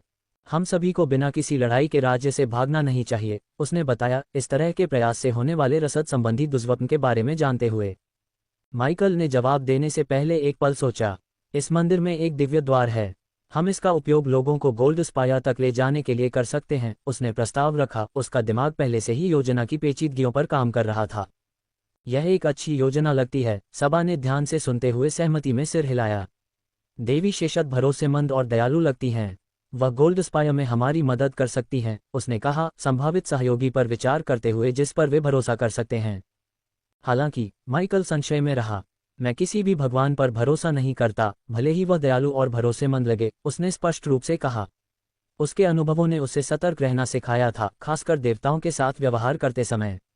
भरोसा वह चीज नहीं थी जो वह आसानी से दे सकता था, खासकर ऐसी दुनिया में जहां देवता अक्सर अपने जटिल और भ्रामक खेल खेलते हैं। अभी के लिए चलो इन पहरेदारों का ख्याल रखते हैं। जैसे ही माइकल नीचे कूदने और पहरेदारों का सामना करने के लिए तैयार था, वातावरण में कुछ बदल गया जिसने उसे अपने रास्ते में रोक दिया। उसने महसूस किया कि हवा में एक मोटी, स्पर्शनीय ऊर्जा व्याप्त है, एक ऐसी अनुभूति जो किसी शक्तिशाली चीज या व्यक्ति के आगमन की घोषणा करती है। मंदिर के केंद्र में एक चमकदार रोशनी दिखाई देने लगी जिसने हॉल में मौजूद सभी लोगों का ध्यान अपनी ओर खींचा। रोशनी की तीव्रता बढ़ती गई, धीरे धीरे भूरे रंग के बादलों में बदल गई जो अपने आप में एक जीवन के साथ घूमते और मंथन करते रहे। ये बादल फिर एक अलग रूप लेने लगे, एक आदमी की आकृति में आकार लेने लगे। रेनार, माइकल ने अपनी सांस के नीचे एक शब्द बुदबुदाया। बादलों से उभरने वाली आकृति प्रभावशाली थी, 8 फीट लंबी, एक मांसल शरीर के साथ जो कच्ची शक्ति को प्रकट करता था। उसकी लंबी दाढ़ी और बाल बारिश के बादलों की तरह भूरे रंग के थे जिससे वह बना था, उसके कंधों से नीचे की ओर झर रहे थे जिससे वह एक ऐसा रूप दे रहा था जो राजसी और दुर्जय दोनों था। वह सुंदर भूरे रंग के वस्त्र पहने हुए था जो उसके चारों ओर धुंध की तरह बह रहा था, सुनहरे सामान से सुसज्जित था जो मंदिर की मंद रोशनी में भी चमक रहा था। रेनार की तीखी और पैनी नजरें उसके अनुयायियों पर घूम रही थीं, उनकी नज़र ही उसके अधिकार को पुख्ता करने के लिए काफ़ी थी। उसके आने से मंदिर का माहौल और भी भारी हो गया, यह उसके तत्वों और उसके विषयों पर नियंत्रण की एक ठोस याद दिलाता है। माइकल ने अपने सुविधाजनक स्थान से रेनार के आगमन को सावधानी और दृढ़ संकल्प के साथ देखा। भगवान के प्रकट होने से स्थिति की गतिशीलता में भारी बदलाव आया। रेनार के विशाल रूप को देखते हुए सभा विस्मय और भ्रम के मिश्रण में ये पूछे बिना नहीं रह सकी, वह इतना बड़ा क्यों है? क्या सभी देवता ऐसे ही होते हैं? क्या तुमने ध्यान नहीं दिया? शेषत, माली और घोस्ट भी उसके जैसे विशालकाय नहीं हैं। तुम कैसे सोच सकते हो कि सभी देवता बड़े हैं? अपनी आंखों का इस्तेमाल करो। सभा। अयाग ने सभा की टिप्पणी को अनसुना कर दिया और जल्दी से एक धीमी लेकिन चिड़ी हुई चीख में जवाब दिया, लेकिन वह इतना बड़ा है। सभा ने कमजोर तरीके से विरोध किया, फिर भी वह रेनार से अपनी आंखें नहीं हटा पा रहा था। अयाग ने अपनी आंखें घुमाईं, उसके स्वर में भाई बहन जैसी झुंझलाहट थी। कोई बात नहीं। हाँ, और तुम इतने चौकस हो। स्पष्ट बात कहने के लिए बधाई। उनकी नोकझोंक, हास्य और प्रतिद्वंद्विता का मिश्रण मंदिर के तनावपूर्ण माहौल में एक संक्षिप्त राहत थी। हालांकि रेनार की गूंजती आवाज ने अचानक इसे रोक दिया जो हॉल में गूंज रही थी। अपनी आंखें खोलो और अपने भगवान का सामना करो, रेनार ने आदेश दिया। उसकी आवाज शक्ति और अधिकार से गूंज रही थी। श्रद्धालु, जो अपनी आंखें बंद करके घुटनों के बल बैठे थे, धीरे धीरे अपने सिर ऊपर उठाए। उनके भावों में श्रद्धा और भय का मिश्रण था। भौतिक रूप में उनके भगवान की उपस्थिति विस्मय और भय दोनों का क्षण था। रेनार का आदेश केवल एक आदेश नहीं था, यह उनके प्रभुत्व का दावा था, उनके अनुयायियों को उनकी सर्वोच्चता की याद दिलाता था। अध्याय 1145 अंधेरे के देवता बचाव के लिए आए। जब लोगों ने मंदिर के भव्य हॉल में धीरे धीरे अपनी आंखें खोलीं, तो उन्हें रेनार का दृश्य उनके सामने तैरता हुआ दिखाई दिया। उसकी प्रभावशाली उपस्थिति ने कमरे को भर दिया, जो दिव्य महिमा और डराने वाली शक्ति का मिश्रण था। भक्तों के बीच प्रतिक्रियाएं अलग अलग थीं, प्रत्येक व्यक्ति भगवान के प्रति अपनी भावनाओं के मिश्रण को दर्शाता था। कुछ लोग सदमे में थे, अपने देवता के भौतिक प्रकटीकरण पर अपने आश्चर्य को छिपाने में असमर्थ थे। वह वास्तव में यहाँ है, एक महिला ने अपने पड़ोसी से फुसफुसाते हुए कहा, उसकी आवाज़ विस्मय और भय के मिश्रण से कांप रही थी। अन्य लोग प्रार्थना करने के लिए मजबूर होने के बावजूद रेनार की उपस्थिति में श्रद्धा व्यक्त करने से खुद को रोक नहीं पाए। एक आदमी ने अपना सिर और भी नीचे झुकाया, बड़बड़ाते हुए, रेनार, हमारे महान देवता, हमें अपनी उपस्थिति से आशीर्वाद देते हैं। उसकी आवाज़ में एक ऐसी भक्ति भरी हुई थी जो उसके पहले के डर को पार करती हुई लग रही थी। फिर भी बहुत से लोग डरे हुए दिख रहे थे, उनके चेहरे पीले पड़ गए थे जैसे कि उन्होंने देवता के बजाय किसी तानाशाह को देखा हो। एक छोटी लड़की ने अपनी माँ का हाथ कसकर पकड़ रखा था, उसकी आवाज़ मुश्किल से सुनाई दे रही थी क्योंकि वह कह रही थी, माँ, मुझे डर लग रहा है। वह बहुत डरावना लग रहा है। यह कोई दयालु देवता नहीं है, यह एक शासक है जो डर और आज्ञाकारिता की मांग करता है। एक बुजुर्ग व्यक्ति, जिसकी आंखें डर से चौड़ी हो गई थीं, ने अपनी सांसों में बड़बड़ाया। हॉल भावनाओं की एक ताने बाने में था, सदमा, श्रद्धा, आतंक, सभी रेनार की भव्य आकृति की ओर निर्देशित थे। उनकी उपस्थिति ने लोगों की सच्ची भावनाओं को सतह पर ला दिया था, जो एक देवता और उनके उपासकों के बीच जटिल संबंधों को प्रकट करता था। रेनार, अपने विषयों की विभिन्न प्रतिक्रियाओं के प्रति उदासीन प्रतीत होते हुए, अलग थलग श्रेष्ठता की भावना के साथ उन्हें देखता रहा।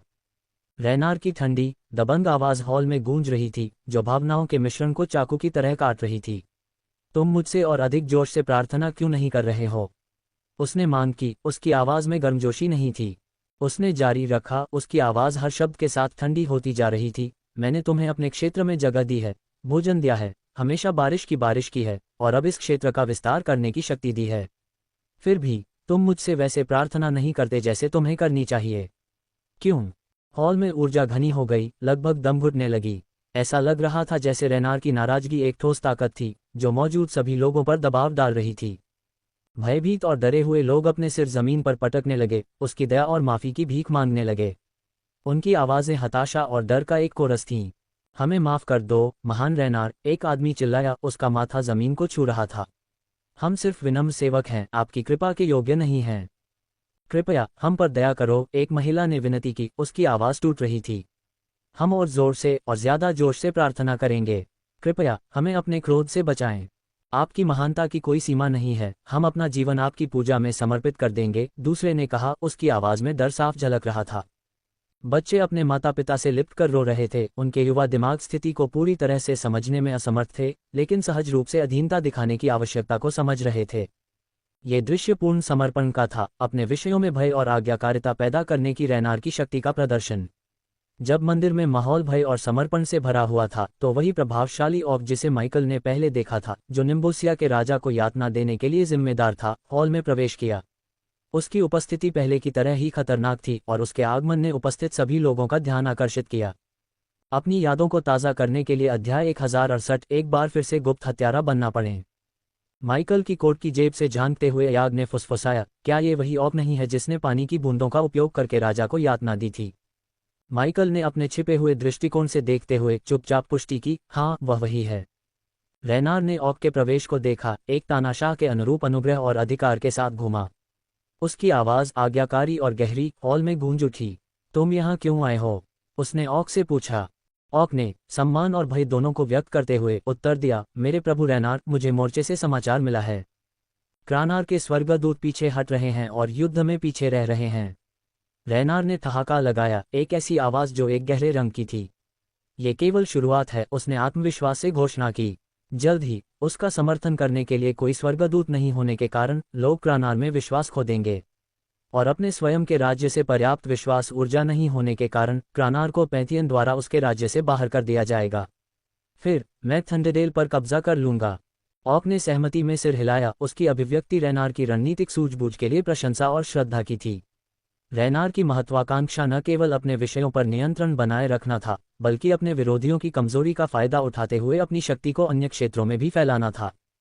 जब माइकल ने रेनार की घोषणाओं को सुना और मंदिर में गतिशीलता को देखा, तो उसने पैंथियन की राजनीति और पृथ्वी के राजनीतिक दलों के बीच समानताएं खींचनी शुरू कर दीं। ये शक्ति और प्रभाव का खेल था, जहां विश्वास और पूजा नियंत्रण की मुद्राएं थीं। वे बिल्कुल गंदे राजनेताओं की तरह हैं, माइकल ने अपनी सांस के नीचे बड़बड़ाया। उसे यह एहसास हुआ कि देवताओं के इस क्षेत्र में एक देवता की शक्ति सीधे उनके ईश्वरत्व के स्तर के अलावा उनके डोमेन से प्राप्त विश्वास ऊर्जा से जुड़ी हुई थी। यदि कोई देवता अपने उपासकों से पर्याप्त विश्वास हासिल करने में विफल रहता है, तो उन्हें पैंथियन द्वारा अपने डोमेन से बाहर निकाले जाने का जोखिम होता है। इस रहस्योद्घाटन ने ईश्वरीय राजनीति के अंतर्निहित तंत्र पर प्रकाश डाला। ये जानना दिलचस्प तो था ही, साथ ही बेचैन करने वाला भी कि पैंथियन, जो संभवतः अपार शक्ति और बुद्धि वाला निकाय है, ने अपने दो देवताओं रेनार और क्रानार को बिना किसी हस्तक्षेप के इतनी भयंकर और विनाशकारी लड़ाई में शामिल होने दिया। ये या तो लापरवाही का संकेत हो सकता है या फिर खेल में गहरी, अधिक जटिल योजनाओं का संकेत हो सकता है। माइकल ने स्थिति पर विचार किया, संभावनाओं को तौला। उन्होंने निष्कर्ष निकाला कि यह पैंथियन की ओर से केवल अक्षमता होने की संभावना नहीं थी। ऐसी शक्तिशाली संस्थाएं उन संघर्षों को अनदेखा करने के लिए प्रवृत्त नहीं थीं जो संभावित रूप से उनके बीच शक्ति संतुलन को अस्थिर कर सकती थीं। इसलिए यह अधिक प्रशंसनीय लग रहा था कि खेल में बड़ी योजनाएं थीं, छिपे हुए एजेंडे जो अभी तक सामने नहीं आए थे। भराव के लिए क्षमा करें, लेकिन मुझे लगा कि इसे पैंथियन और उनके संचालन के तरीके और देवताओं के डोमेन कैसे काम करते हैं को ताज़ा करने के लिए साझा किया जाना चाहिए। वर्तमान स्थिति पर चर्चा करने के बाद ऑक ने विषय को किसी अन्य महत्वपूर्ण मामले पर स्थानांतरित कर दिया। मेरे प्रभु रेनार, देवी फोर्टुना द्वारा आयोजित समारोह निकट आ रहा है। आप मुझे यात्रा के लिए कैसे तैयार करना चाहेंगे? उसने पूछा। उसके स्वर से इस आयोजन का महत्व पता चल रहा था। रेनार ने एक पल के लिए विचार किया, फिर तैयारियों के बारे में निर्देश जारी करना शुरू कर दिया। ऐसा लग रहा था कि यह समारोह दैवीय कैलेंडर में एक उल्लेखनीय घटना थी, जिसने विभिन्न देवी देवताओं का ध्यान आकर्षित किया। जब माइकल ने अपने छिपे हुए ठिकाने से इस आदान प्रदान को सुना, तो उसे एक एहसास हुआ। समारोह ने एक अनूठा अवसर प्रस्तुत किया, जो एक देवता को मारने के लिए उसकी पहचान की गई विशिष्ट आवश्यकताओं के अनुरूप था। उसने शर्तों को याद किया। लक्ष्य भगवान रेनार को अपने क्षेत्र से दूर होना चाहिए। लक्ष्य को ऐसी जगह पर होना चाहिए जहां उसकी ईश्वरीय शक्तियां बेकार हों। अंत में लक्ष्य को एक प्राचीन जानवर की कॉलब बोन से बने हथियार से मारा जाना चाहिए। जब माइकल ने नीचे की बातचीत सुनी तो वह 3 हाइड्रा प्रमुखों में सबसे चतुर कैन की ओर मुड़ा और संभावित अवसर पर चर्चा करने लगा। रेना फोर्टुना के समारोह में भाग ले रहा है, ये हमारा मौका हो सकता है, माइकल ने धीमी आवाज में कहा। हाँ, लेकिन अगर आप रेना से निपटने के बारे में सोच रहे हैं तो कुछ खास शर्तें पूरी करनी होंगी, कैन ने दिलचस्पी दिखाते हुए जवाब दिया। सबसे पहले, हमारी योजना के सफल होने के लिए रेना को अपने क्षेत्र से दूर होना चाहिए। फोर्टुना के समारोह में यही अवसर मिलता है। माइकल ने सिर हिलाया। कैन ने सोच समझकर अपनी जीभ हिलाई। और दूसरी बात, लक्ष्य ऐसी जगह पर होना चाहिए जहां उसकी ईश्वरीय शक्तियां सीमित या बेकार हों। ये हाई प्रोफाइल सभाएं अक्सर ऐसे तटस्थ आधारों को लागू करती हैं। बिल्कुल, माइकल ने सहमति जताई। और अंत में सबसे चुनौतीपूर्ण हिस्सा, लक्ष्य को किसी प्राचीन जानवर की कॉलब बोन से बने हथियार से मारा जाना चाहिए। ऐसा हथियार ढूंढना अपने आप में एक काम होगा। उन दोनों ने स्थिति पर विचार किया, प्रत्येक आवश्यकता की व्यवहार्यता को तौला। ये समारोह तटस्थता और कूटनीति का एक आयोजन था जहां रेनार की सुरक्षा और शक्तियां कम हो सकती थीं, जो पहली 2 शर्तों को पूरा करती थीं। हालांकि तीसरी शर्त, ऐसे विशिष्ट और दुर्लभ हथियार को हासिल करना, एक महत्वपूर्ण बाधा बनी रही। रेनार, आज्ञा देने और आज्ञा पालन करने के आदि व्यक्ति की तरह, ऑक को संबोधित करते हुए, मैं 3 दिनों में गाला में भाग लेने की तैयारी करूंगा। इस बीच क्रैनर के स्वर्गदूतों को नष्ट करना जारी रखो। ऑक ने सहमति में सिर हिलाया। उसका जवाब दृढ़ और दृढ़ था, जैसा आप आदेश देते हैं मेरे स्वामी। क्रैनर के स्वर्गदूतों का पतन जारी रहेगा। रेनार की अभिव्यक्ति फिर चालाकी में बदल गई। गाला के दौरान मैं हमारे उद्देश्य का समर्थन करने के लिए पैंथियन में कुछ साथी देवताओं को भी प्रभावित करने का काम करूंगा। ये हमारे प्रभाव और शक्ति का विस्तार करने का समय है। ऊपर से सुन रहे माइकल, रेनार की रणनीति और पृथ्वी पर एक भ्रष्ट राजनेता की रणनीति के बीच समानताएं खींचने से खुद को रोक नहीं पाए। उन्होंने कैन से फुसफुसाते हुए कहा, उनकी आवाज में तिरस्कार भरा हुआ था, रेनार एक भ्रष्ट राजनेता से अलग नहीं है, जो दूसरों का पक्ष लेता है और अधिक शक्ति के लिए हेरफेर करता है। वह देवताओं के खेल को राजनीतिक शतरंज की तरह खेलता है। कैन ने अपनी सहमति दर्शाते हुए जवाब दिया, हम ऊंचे या निचले क्षेत्रों में सत्ता की प्यास कार्यों को आकार देती है और छल को जन्म देती है। जैसे ही रेनार हवा में गायब हो गया, माइकल को पता चल गया कि अब कार्रवाई करने का समय आ गया है। उसने अपनी गर्दन को मोड़ा, खुद को आगे के टकराव के लिए तैयार किया। केंद्रित और दृढ़ निश्चयी, वह ऑक का सामना करने और लोगों को बचाने के लिए अपनी योजना को अंजाम देने के लिए तैयार हो गया। उसका इरादा साफ था, रेनार को हराने और इन बेचारे लोगों को बचाने का समय आ गया था। अध्याय 1146 अंधेरे के देवता बचाव के लिए 2। माइकल ने अपनी छाती पर खोपड़ी के पदक को थपथपाया और उसका कवच उसे ढकने लगा, जो एक तरल गति में उसके शरीर पर निर्बाध रूप से फैल गया। पूरी तरह से कवच पहने हुए, उसने मंदिर के दरवाजे के सामने प्रकट होने के लिए अपनी छाया टेलीपोर्टेशन क्षमता का उपयोग किया। एक तेज गति से उसने दरवाजा बंद कर दिया, कमरे को सील कर दिया। माइकल की अचानक उपस्थिति से चौंका ऑक आश्चर्यचकित हो गया। अप्रत्याशित घुसपैठ को समझने की कोशिश करते हुए उसकी आंखें चौड़ी हो गईं। बिना किसी हिचकिचाहट के माइकल ने अपने कवच में एकीकृत पोषण डिस्पेंसर को सक्रिय करते हुए अपना हाथ उठाया। काले धुएं का एक घना बादल तेजी से हॉल को भरता हुआ और अंधेरे के अभेद्य घूंघट में जगह को घेरता हुआ आगे बढ़ा। अब धुएं से घिरा ऑक खांसने लगा और लड़खड़ाने लगा, अचानक अस्पष्टता में अपना संतुलन खो बैठा।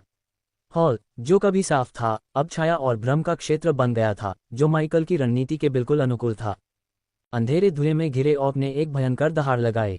गार्ड्स, मेरे पास, हमारे पास एक घुसपैठिया है, उसने चिल्लाते हुए कहा। उसकी आवाज हॉल में गूंज उठी। अराजकता के बीच शांत माइकल ने अपनी आंखों की रोशनी को सक्रिय किया। धुएं के माध्यम से उसने गार्ड्स को हरे रंग की आभा के रूप में देखा। ये दर्शाता है कि वे नश्वर थे जिन्हें वह अपनी ईश्वरीय शक्तियों का सहारा लिए बिना नष्ट कर सकता था। ऑक में भी एक हरे रंग की आभा थी, लेकिन माइकल ने कुछ अजीब बात देखी। ऑक की गर्दन से लटकती हुई एक चमकती हुई शीशी। माइकल की टोपी के पीछे छिपे कैन ने फुसफुसाते हुए कहा, यह रेनार की कृपा की तरह दिखता है। यह एक शक्तिशाली कलाकृति है। इससे पहले कि वह कृपा को खा जाए और लेवल 3 के देवता की शक्ति प्राप्त कर ले, उसे मार डालो। हम इस तरह की वृद्धि बर्दाश्त नहीं कर सकते। अयाग ने तुरंत आवाज लगाई। माइकल ने स्थिति की गंभीरता को समझते हुए सिर हिलाया। रेनार की कृपा से तराजू का पलड़ा ऑक के पक्ष में भारी पड़ सकता था। इससे पहले कि वह इसका इस्तेमाल करने का मौका पाता, उसे बेअसर करना जरूरी था। माइकल ने तेजी से सटीकता के साथ अपनी लाइटनिंग डैश तकनीक का इस्तेमाल करते हुए ऑक पर हमला किया, जो जमीन से 1 मीटर ऊपर मंडरा रहा था। इस पैंतरेबाजी ने उसे हॉल के फर्श पर बिखरे लोगों से बचने की अनुमति दी, जो अब अराजकता के बीच घबरा रहे थे। रणनीतिक रूप से माइकल ने भीड़ का अपने लाभ के लिए इस्तेमाल किया। प्रार्थना करने वाले और अब भयभीत उपासकों की भीड़ ने ऑक और उसके रक्षकों की गतिविधियों को प्रतिबंधित कर दिया। ये जानते हुए कि ये लोग रेनार के लिए महत्वपूर्ण पूजा ऊर्जा जनरेटर थे, न तो ऑक और न ही रक्षकों ने उन्हें नुकसान पहुंचाने की हिम्मत की, जिससे भीड़ के बीच से निकलने की उनकी क्षमता और जटिल हो गई। हालांकि माइकल को आश्चर्य हुआ कि ऑक और उसके रक्षकों ने स्थिति के अनुसार जल्दी से खुद को ढाल लिया। वे भीड़ के ऊपर मंडराते हुए अपने नुकसान का प्रतिकार करने के लिए ऊपर की ओर बढ़ने लगे। इस अप्रत्याशित कदम ने पल भर के लिए खेल के मैदान को समतल कर दिया, क्योंकि वे नीचे घबराए हुए उपासकों की बाधाओं से बचने की कोशिश कर रहे थे। माइकल उनके अनुकूलन को देखकर खुद को खुश हुए बिना नहीं रह सका। अनुकूलनीय है न? उसने वेदोरा से कहा, उसकी आवाज में सम्मान का भाव था, लेकिन पर्याप्त रूप से अनुकूलनीय नहीं। मंदिर में लोगों में घबराहट फैल गई क्योंकि उन्होंने खुद को काले धुएं में घिरा पाया। उनकी चीखें और चिल्लाहट हवा में भर गईं, जो उनके भ्रम और भय को प्रतिध्वनित कर रही थीं। मदद करो, मैं कुछ भी नहीं देख सकती, एक महिला चिल्लाई, उसकी आवाज घबराहट से कांप रही थी। क्या हो रहा है? एक आदमी चिल्लाया, उसकी आवाज भीड़ के शोर से ऊपर उठ रही थी। अराजकता के बीच ऑक ने अपने गार्ड को आदेश दिया, इस धुएं को साफ करने के लिए हवा के मंत्र का उपयोग करें। अभी। गार्ड ने तुरंत आज्ञा का पालन करते हुए मंत्र पढ़ना शुरू कर दिया। वैंसपर्ज, एक गार्ड ने मंत्र पढ़ा, जबकि दूसरे ने कहा, गेल स्वीप। मंत्र हवा के शक्तिशाली झोंकों के रूप में प्रकट हुए, जो हॉल में घूम रहे थे। वैंसपर्ज ने एक भंवर बनाया जिसने क्षण भर के लिए धुआं फैला दिया, जिससे भयभीत भीड़ की झलक दिखाई देने लगी। गेल स्वीप ने हवा का एक तेज झोंका भेजा, जिससे धुआं पीछे हट गया और कुछ समय के लिए राहत मिली। हालांकि माइकल ने उनके प्रयासों का तुरंत मुकाबला किया। उसने अपने कवच पर पोषण डिस्पेंसर के माध्यम से लगातार धुएं के बादल छोड़े, जिससे धुएं का पर्दा उनके मंत्रों से भी तेजी से भर गया। हॉल जल्दी ही फिर से धुएं से भर गया, जिससे अस्पष्टता का लाभ बना रहा। ऑक ने उनके प्रयासों की निरर्थकता को महसूस करते हुए हत्या के इरादे से अपना ध्यान माइकल की ओर लगाया। घुसपैठिए, तुम्हारी चालें तुम्हें नहीं बचाएंगी, मैं तुम्हें खुद ही चीर दूंगा, उसने गुर्राते हुए कहा, उसकी आवाज में धमकी थी। माइकल ने अवसर का लाभ उठाते हुए अपनी काली तलवार को एक तेज चाप में घुमाया, जिसका लक्ष्य ऑक का सिर काटना था। हालांकि ऑक ने अपने भारी शरीर के बावजूद बीच हवा में एक अप्रत्याशित कलाबाजी की। उसने आश्चर्यजनक चपलता के साथ अपने शरीर को घुमाया, पीछे की ओर कलाबाजी करके घातक प्रहार को चकमा दिया, जो उसके आकार को चुनौती देता था। ऑक की चपलता को देखकर माइकल अपनी हंसी को दबा नहीं सका। प्रभावशाली, उसने टिप्पणी की, मैंने तुम्हें जिम्नास्ट नहीं समझा था। बिना किसी देरी के माइकल ने अपनी रणनीति बदली।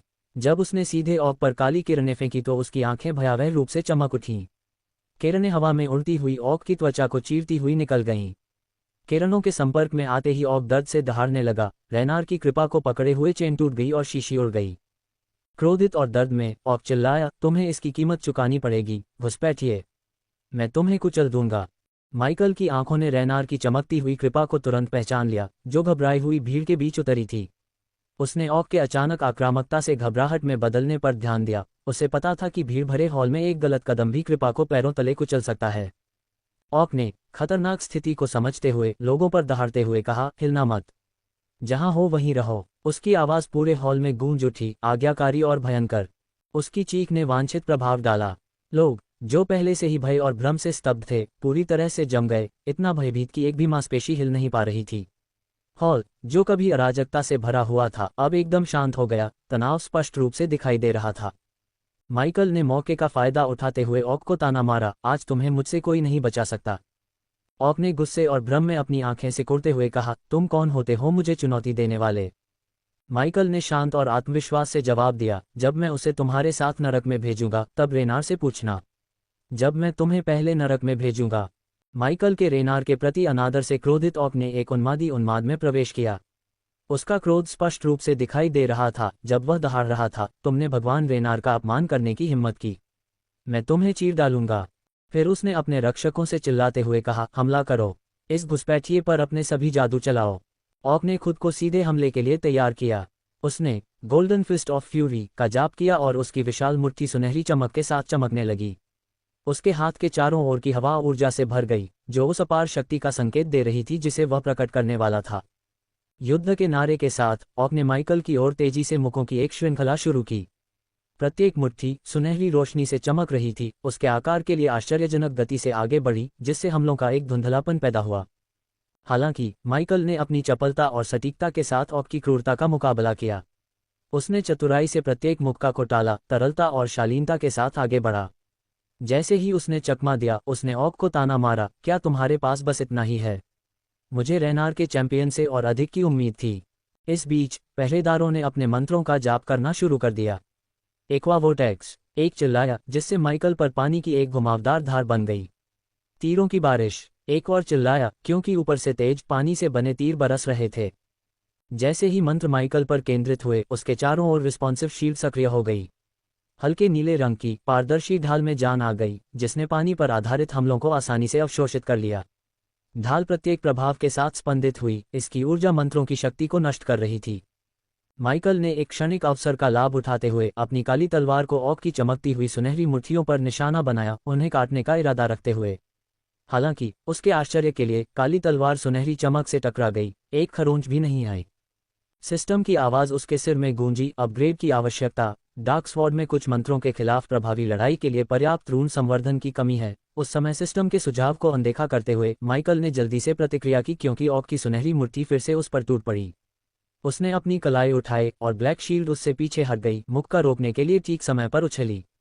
ढाल पर सुनहरे मुक्के के प्रहार से माइकल हवा में उछल पड़ा। मुक्के का बल उसकी अपेक्षा से कहीं अधिक था। जैसे ही उसने हवा में खुद को स्थिर किया, माइकल को झटके से अपने हाथ में सुन्नता महसूस हुई। ये काफी जोरदार मुक्का है, मैंने ऐसा होने की उम्मीद नहीं की थी, उसने व्यंग्यात्मक टिप्पणी की। अपने सफल प्रहार से उत्साहित ऑक ने माइकल को धमकी भरे अंदाज में चिढ़ाया। जहां से यह आया है वहां और भी बहुत कुछ है, घुसपैठिए। मैं तुम्हें टुकड़े टुकड़े कर दूंगा और तुम्हारा खून लॉर्ड रेनार को श्रद्धांजलि के रूप में अर्पित करूंगा। माइकल ने बिना किसी परेशानी के मुस्कुराते हुए और आह भरते हुए जवाब दिया, फिर लापरवाही से अपनी गर्दन को हिलाया, जिससे उसके व्यवहार में बदलाव का संकेत मिला। खेल का समय खत्म हो गया है, उसने शांत भाव से घोषणा की। जैसे ही उसने बात की, हॉल में भयावह अंधेरा छाने लगा। माइकल ने डेथ रेंज का इस्तेमाल किया, जिससे क्षेत्र एक भयानक अंधेरे में डूब गया, जो खुद प्रकाश को निगलता हुआ प्रतीत हो रहा था। वातावरण में यह अचानक बदलाव कमरे में मौजूद सभी लोगों के लिए भ्रमित करने वाला और बेचैन करने वाला था। साथ ही माइकल ने अपने कवच पर पोशन डिस्पेंसर को सक्रिय किया, जिससे पहले से ही अंधेरे हॉल में एक शक्तिशाली भयविष जारी हुआ। अंधेरे और विष के संयोजन ने पहरेदारों पर असर करना शुरू कर दिया। वे कांपने लगे, उनका संकल्प अब उन्हें जकड़ने वाले भारी भय के प्रभाव में लड़खड़ाने लगा। एक बार आत्मविश्वास से भरे सैनिक, जो दृढ़ निश्चय के साथ मंत्र पढ़ रहे थे, अब स्पष्ट रूप से हिल गए थे, इस नए भयानक खतरे के सामने अपना संयम बनाए रखने के लिए संघर्ष कर रहे थे। हॉल को घेरने वाले अंधेरे की अप्राकृतिक गुणवत्ता को महसूस करते हुए ऑक ने बेचैनी से गुर्राते हुए कहा, यह अंधेरा ये सामान्य नहीं है, आपने क्या किया है? इस बीच डर के विष को अंदर लेने वाले पहरेदार स्पष्ट रूप से प्रभावित हुए। उनके शरीर बेकाबू होकर कांपने लगे और उन्होंने अपने मंत्र पढ़ना बंद कर दिया। एक पहरेदार, जिसकी आवाज डर से कांप रही थी, हकलाते हुए बोला, क्या? यह क्या है? मैं ठीक से सोच नहीं पा रहा हूँ। ऐसा लग रहा है जैसे मेरे सबसे बुरे सपने सच हो रहे हैं। मैं इससे नहीं लड़ सकता। विष के प्रभाव में आकर एक और गार्ड घबराकर चिल्लाया। अंधेरे और डर के संयुक्त हमले के कारण उनका संकल्प टूट गया। गार्ड पूरी तरह से असहाय हो गए, माइकल के खिलाफ अपना आक्रमण जारी रखने में असमर्थ हो गए। दृश्य पूरी तरह से बदल गया था, अब स्थिति माइकल के पक्ष में हो गई थी। अध्याय 1147 पूजा ऊर्जा। एक तेज, लगभग अगोचर गति में माइकल अंधेरे हॉल से नीचे आया और अनुग्रह वाली शीशी को वापस ले आया। उसने जल्दी से इसे अपने सिस्टम स्टोरेज में सुरक्षित कर लिया, जिससे इसकी सुरक्षा सुनिश्चित हो गई। ऑक अपने क्रोध को भयविष के प्रभाव से बढ़ाते हुए क्रोध में दहाड़ता हुआ बोला, नहीं, तुम इससे बच नहीं पाओगे। क्रोधित होकर ऑक युद्ध उन्माद में प्रवेश कर गया, बेतहाशा माइकल की ओर दौड़ा। उसके मुंह के बेतहाशा उड़े, प्रत्येक वार में क्रोध की ज्वाला थी। माइकल ने गणना करते हुए और संयमित होकर सिलीम मंत्र का जाप किया, जिससे उसके और ऑक के आसपास का समय प्रभावी रूप से धीमा हो गया। जब वह सटीकता से खुद को नियंत्रित कर रहा था, तो उनके आसपास की दुनिया रेंगती हुई लग रही थी। एक सुनियोजित चाल में माइकल ने अपनी तलवार को सीधे ऑक की आंखों पर निशाना साधते हुए आगे बढ़ाया। ब्लेड ने एक पल में ऑक को अंधा कर दिया।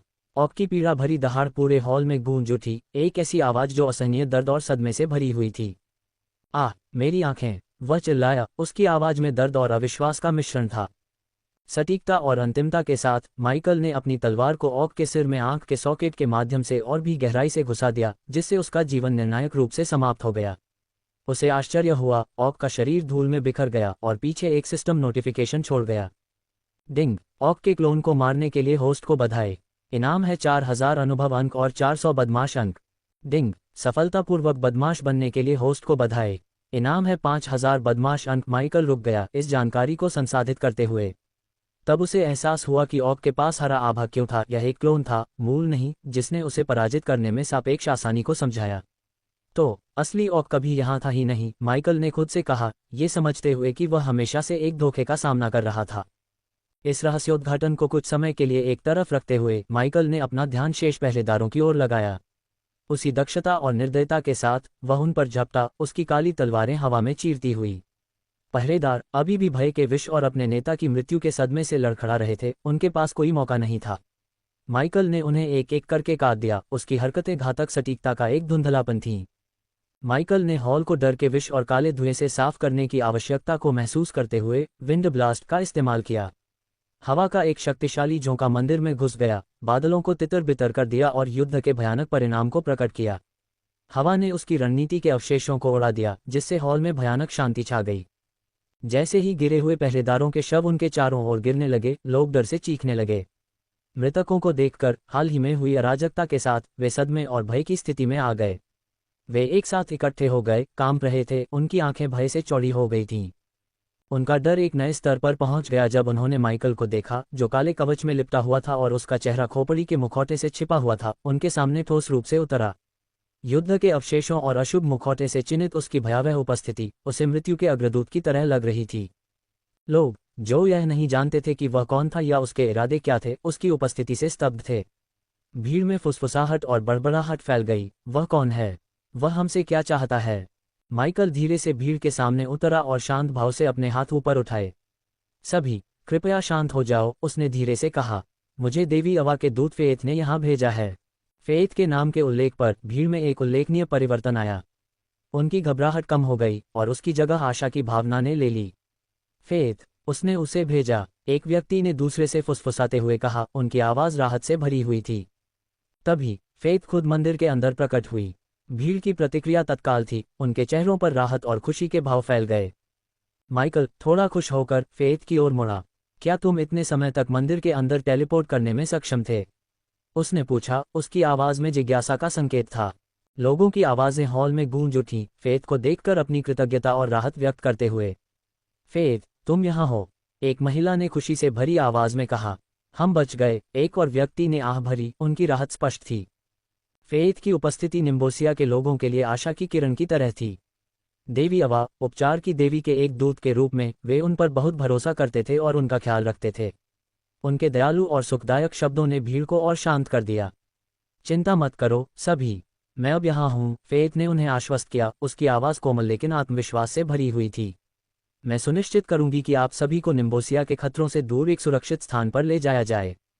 उसके शब्द डरे हुए और थके हुए लोगों के लिए मरहम की तरह थे, जो उन्हें उस पल में जिस आराम और आश्वासन की सख्त जरूरत थी, उसे प्रदान कर रहे थे। माइकल ने अपने स्वर में गंभीर फेथ को संबोधित करते हुए कहा, आप समझते हैं कि अगर हम इन लोगों को निकाल देते हैं तो रेनार संभवतः उनकी जगह दूसरों को लाएंगे। फेयथ ने गहरी सांस ली, उसकी आंखों में चिंता की झलक थी। मुझे पता है, लेकिन हमारे पास कोई विकल्प नहीं है। हमें उन्हें देवी शेषत के राज्य में दिव्य द्वारों के माध्यम से निकालना होगा। यह अभी हमारे पास सबसे सुरक्षित विकल्प है। उन्हें एवा के राज्य में क्यों नहीं ले जाया जाए? माइकल ने उत्सुकता से पूछा। फेयथ की अभिव्यक्ति गंभीर हो गई।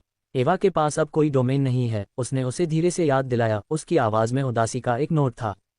माइकल का दिमाग सबा और अयाग के साथ हुई बातचीत में वापस चला गया, जहां उन्होंने रेनार द्वारा भेजे गए एंजल रॉडनी का उल्लेख किया था, जिसमें बताया गया था कि कैसे एवा का अपना डोमेन उसके खिलाफ हो गया था और उसे निर्वासित कर दिया था। उसे याद आया कि कैसे इसे एक बड़ी त्रासदी के रूप में चित्रित किया गया था। फेयथ के दयालु स्वभाव को देखते हुए ऐसा लग रहा था कि एवा भी एक दयालु देवी थी, जिसने उसके पतन को और भी दुखद बना दिया। एवा के डोमेन के बारे में रहस्योद्घाटन ने दिव्य क्षेत्रों की अस्थिर और अक्सर कठोर वास्तविकताओं की एक तस्वीर पेश की। यह एक ऐसी दुनिया थी जहां सबसे दयालु आत्माएं भी बड़ी विपत्तियों का सामना कर सकती थीं। माइकल की आकाशीय राजनीति की जटिलताओं की समझ गहरी हो गई, उसे एहसास हुआ कि देवता भी विश्वासघात और नुकसान के शिकार हो सकते हैं। जब माइकल और फेयत बात कर रहे थे तो अचानक दरवाजे से जोरदार धमाके की आवाज़ आई। पहले से ही घबराए हुए लोगों ने तुरंत घबराहट के साथ प्रतिक्रिया व्यक्त की। वे यहाँ हैं, और भी गार्ड, एक महिला चिल्लाई, उसकी आवाज़ में डर था। हम फंस गए हैं, एक और व्यक्ति चिल्लाया, उनकी आवाज़ में भय बढ़ रहा था। माइकल ने तात्कालिकता को महसूस करते हुए निर्णायक रूप से फेयत की ओर रुख किया। उन्हें पोर्टल पर ले जाओ, मैं गार्ड को संभाल लूंगा, उसने कहा, खुद को एक और टकराव के लिए तैयार करते हुए। फेयत ने बिना किसी हिचकिचाहट के कार्रवाई शुरू कर दी और लोगों को पोर्टल रूम की ओर ले जाना शुरू कर दिया, उन्हें तात्कालिकता की भावना के साथ लेकिन शांत आश्वासन के साथ। जैसे ही वे आगे बढ़े, एक छोटा लड़का, जो माइकल के भयानक रूप से बिल्कुल भी नहीं डरता था, उसके पास आया। जिज्ञासा से भरी आंखों से लड़के ने पूछा, आप कौन हैं? माइकल के जवाब देने से पहले फेयत ने बीच में कहा, यह अंधेरे का देवता है। लड़के ने विस्मय और कृतज्ञता के मिश्रण के साथ माइकल की ओर देखा। धन्यवाद, उसने धीरे से कहा, माइकल के हाथ को छूने के लिए आगे बढ़ा। जैसे ही लड़के के हाथ ने संपर्क बनाया, माइकल को एक आश्चर्यजनक अनुभूति हुई, गर्म ऊर्जा का एक टुकड़ा उसके शरीर में घुस गया। यह एक अपरिचित लेकिन आरामदायक ऊर्जा थी और उसने जल्दी से महसूस किया कि यह शायद वह पूजा ऊर्जा हो सकती है जिसे रेनार इतनी उत्सुकता से विकसित कर रहा था। उस क्षण सिस्टम ने उसे याद दिलाते हुए कहा, पूजा ऊर्जा को अनलॉक करने से बड़े पैमाने पर भगवान स्तर के मंत्रों को डालने में सक्षम होता है, जो आमतौर पर आकाशीय ऊर्जा का उपयोग करके नहीं डाले जा सकते हैं। ये रहस्योद्घाटन महत्वपूर्ण था। पूजा से प्राप्त ऊर्जा ने माइकल के लिए नई संभावनाओं को खोल दिया, संभावित रूप से उसे उन शक्तियों तक पहुंच प्रदान की जो वह पहले इस्तेमाल नहीं कर पाया था। माइकल के दिमाग में सिस्टम की आवाज़ फिर से गूंज उठी, उसे पूजा ऊर्जा की संभावनाओं से लुभाते हुए।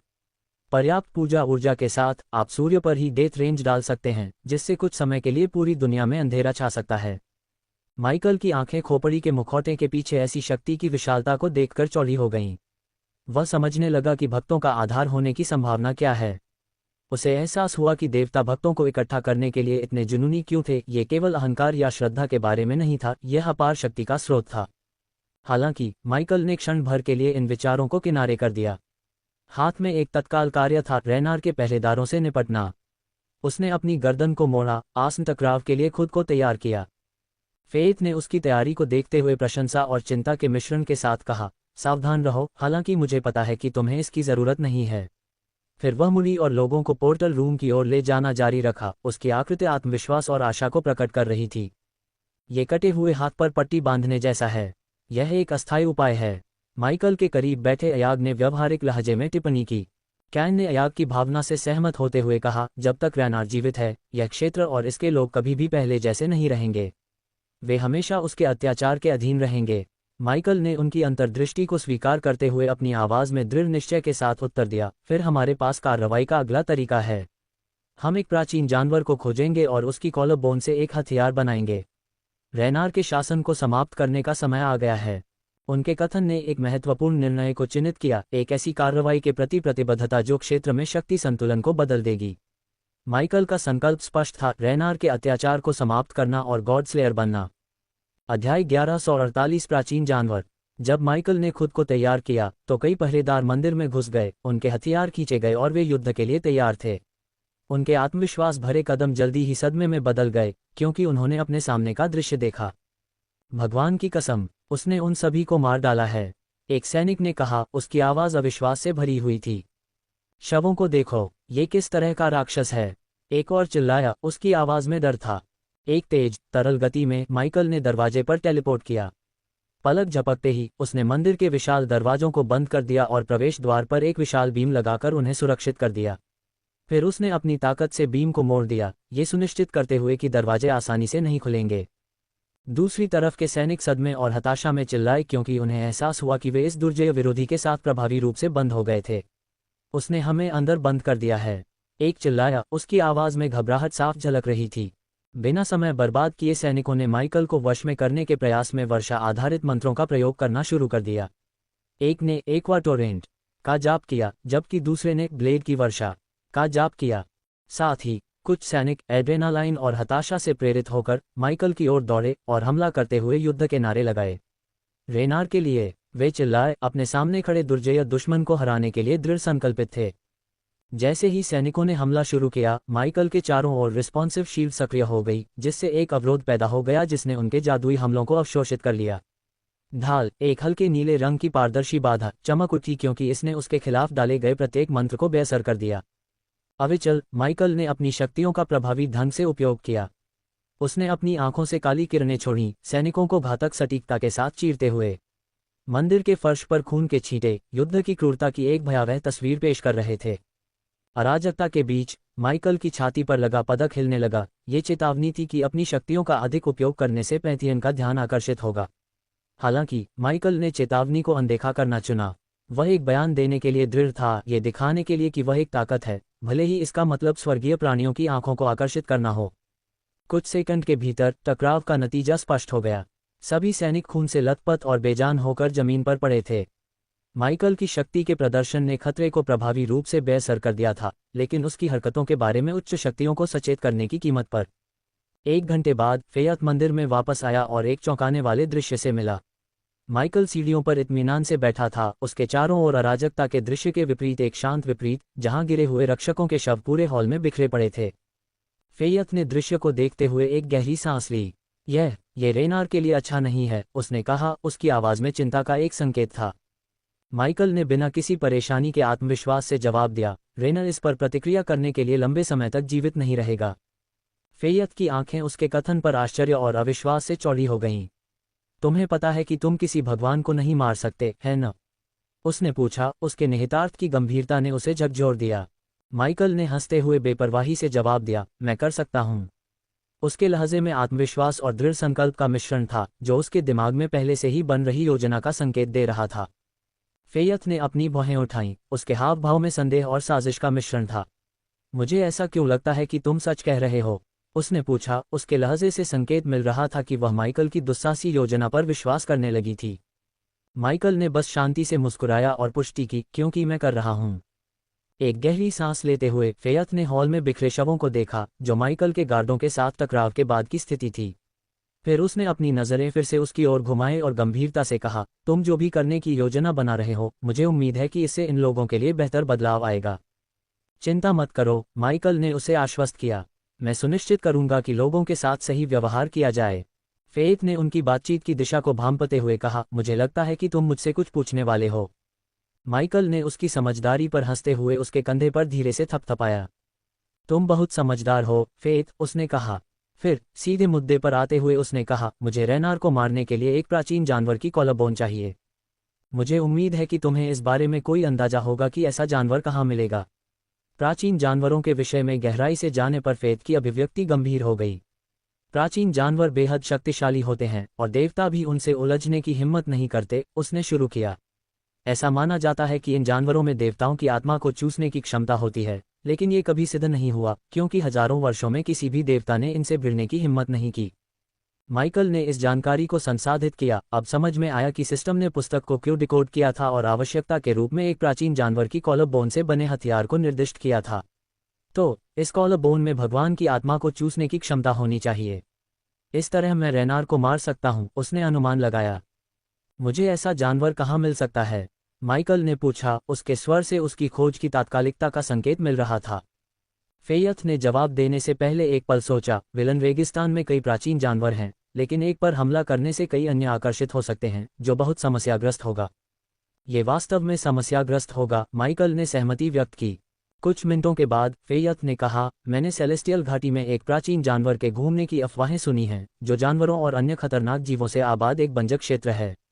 मैंने सेलेस्टियल घाटी में किसी अन्य प्राचीन जानवर के बारे में नहीं सुना है, इसलिए यह आपके लिए सबसे अच्छा दांव हो सकता है। माइकल ने इस नई जानकारी को लेते हुए सिर हिलाया। फेयत ने आगे कहा, सौभाग्य से तुम्हारे लिए रेनार के मंदिर में दिव्य द्वार आकाशीय घाटी का द्वार खोल सकता है।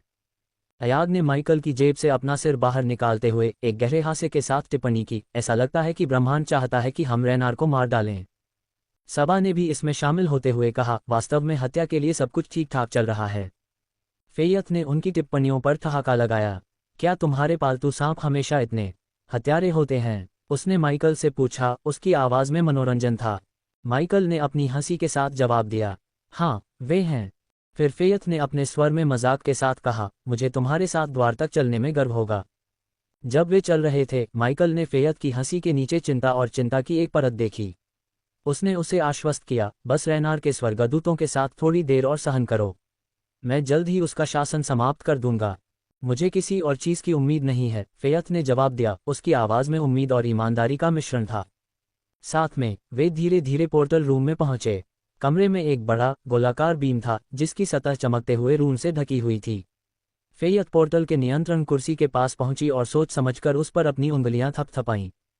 उसके स्पर्श से पोर्टल के भीतर एक पन्ना हरा भंवर जीवन में बदल गया। इसके रंग जीवंत और अलौकिक थे। माइकल ने एक गहरी सांस ली, मानसिक रूप से खुद को आगे आने वाली चीज़ों के लिए तैयार किया। मैं जल्द ही तुमसे मिलूंगा, उसने फ़ेयत से कहा, अपनी वापसी का वादा करते हुए। फ़ेयत ने विदाई में अपना हाथ हिलाया, उसकी आवाज़ ईमानदारी से गर्म थी। देवी अवा तुम्हें तुम्हारे रास्ते पर आशीर्वाद दे, उसने कहा, उसकी खतरनाक यात्रा पर उसे शुभकामनाएं देते हुए। माइकल ने पोर्टल में कदम रखा, तुरंत इसके जादू के शक्तिशाली खिंचाव को महसूस किया। यह अनुभूति तीव्र और विचलित करने वाली थी। उसके चारों ओर रंगों और ऊर्जाओं का एक भंवर घूम रहा था। अचानक वह पोर्टल से बाहर निकल गया और खुद को एक विशाल घाटी के ऊपर मुक्त रूप से गिरता हुआ पाया। जमीन उसके पास पहुंची, हवा उसके कानों में गूंज रही थी। इस अनुभव से उत्साहित अयाग ने अपनी जेब से चिल्लाते हुए कहा, यह बहुत बढ़िया है। तुरंत प्रतिक्रिया करते हुए माइकल ने अपनी दिव्य ऊर्जा का उपयोग किया और अपने उतरने को स्थिर किया। वह ऊपर की ओर बढ़ा, अपनी उड़ान को पास के एक पहाड़ की चोटी की ओर मोड़ दिया। शानदार ढंग से उतरते हुए उसने अपने सामने फैली दिव्य घाटी की लुभावनी सुंदरता का निरीक्षण करने के लिए एक पल लिया। घाटी जीवंत रंगों और विविध परिदृश्यों की एक टेपेस्ट्री थी। जादुई जीव उड़ रहे थे और स्वतंत्र रूप से घूम रहे थे, प्रत्येक पिछले से अधिक अद्भुत था। इंद्रधनुषी तराजू वाले जीव थे जो सूरज की रोशनी में चमक रहे थे, पंख वाले जानवर जो हवा में सुंदर ढंग से उड़ रहे थे, और अन्य जो रहस्यमय आभा के साथ हरे भरे जंगलों में घूम रहे थे। सुंदरता से चकित सबा ने टिप्पणी की, ये सुंदर है। माइकल ने उस दृश्य को देखते हुए चिंतनशील ढंग से उत्तर दिया, सुंदर स्थानों में अक्सर सबसे खतरनाक चीजें छिपी होती हैं। जब वे सेलेस्टियल घाटी के नज़ारे देख रहे थे तो अचानक एक हलचल ने उनका ध्यान खींचा। एक विशाल प्राणी जो सेंटीपीड जैसा था, एक बहरा कर देने वाली चीख के साथ जमीन से बाहर निकला। उसका विशाल आकार और भयावह रूप ऐसा था जैसा उन्होंने पहले कभी नहीं देखा था। सबा अचानक उस जीव के प्रकट होने से अचंभित होकर चौंक कर बोली, क्या? माइकल ने जानवर को ध्यान से देखते हुए कहा, मुझे लगता है कि यह वही प्राचीन जानवर हो सकता है जिसकी हमें तलाश है। कैन ने अपनी आवाज़ में संदेह के भाव के साथ पूछा, क्या सेंटीपीड में कॉलरबोन भी होती है? हम जल्द ही पता लगा लेंगे, माइकल ने अपनी आवाज़ स्थिर रखते हुए जवाब दिया। सेंटीपीड जैसा प्राचीन राक्षस देखने लायक था। ये बहुत बड़ा था, जिसकी लंबाई आसानी से कई मीटर तक हो सकती थी। इसका मोटा खंडित शरीर एक काले चिटिनस कवच से चमक रहा था। इसके शरीर के प्रत्येक खंड में नुकीली रीढ़ें थीं और इसके कई पैर शक्तिशाली भालों की तरह थे जो सबसे कठिन सामग्रियों को चीरने में सक्षम थे। इसके सिर पर जबड़े थे जो खतरनाक तरीके से क्लिक और स्नैप करते थे, और एक जोड़ी मोती जैसी चमकती हुई आंखें जो आत्मा को भेदती हुई लगती थीं। उस प्राणी में प्राचीन शक्ति की आभा थी जो किसी बीते युग का जीवित अवशेष था। चलो शिकार शुरू करते हैं, माइकल ने अपनी गर्दन हिलाते हुए कहा। अध्याय 1149 पैंथर्स का अदृश्य झुंड। माइकल ने सेंटीपीड जैसे प्राचीन जानवर को देखा, उसके चारों ओर एक पीली आभा देखी। आभा ने संकेत दिया कि उसके पास इसे हराने का 50% मौका था, लेकिन केवल तभी जब वह रणनीतिक रूप से युद्ध में उतरे।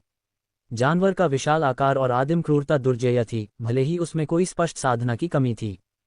हमें इसकी गतिविधियों के बारे में अधिक जानने के लिए इसे सुरक्षित दूरी से देखना चाहिए। हो सकता है कि कुछ ऐसा हो जिसका हम फायदा उठा सकें, कैन ने सुझाव दिया। जब वे देख रहे थे तो अयाद प्राणी की उपस्थिति पर टिप्पणी करने से खुद को रोक नहीं पाए।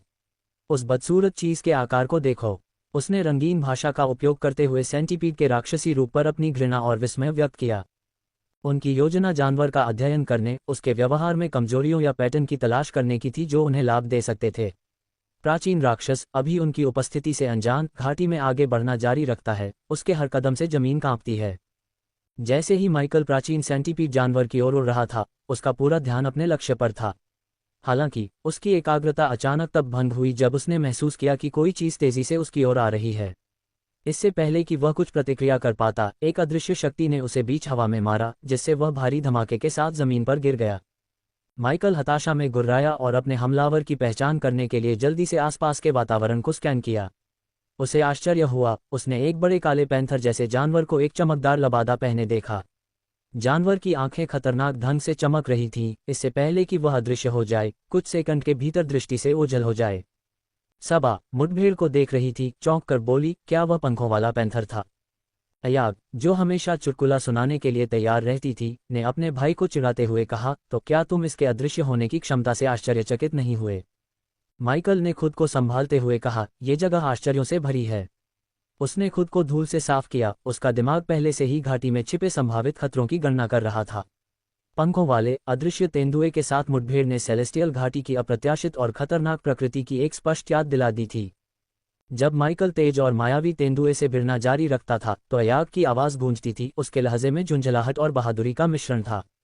ये चालाक फुटबॉल तेज हैं, लेकिन उन्होंने स्पष्ट रूप से हमारे जैसे भयानक व्यक्ति से कभी नहीं निपटा है, उसने घोषणा की। उसके शब्दों में उसकी विशिष्ट अभिमानी और बदमिजाज हरकतें थीं। सावधान, आपके बाईं ओर एक और है, अयाग चिल्लाया। उसकी टिप्पणी तनावपूर्ण माहौल को और भी स्पष्ट कर रही थी। और बिना सिर वाले मुर्गे की तरह नाचना बंद करो, उन्हें अभी नीचे गिराओ।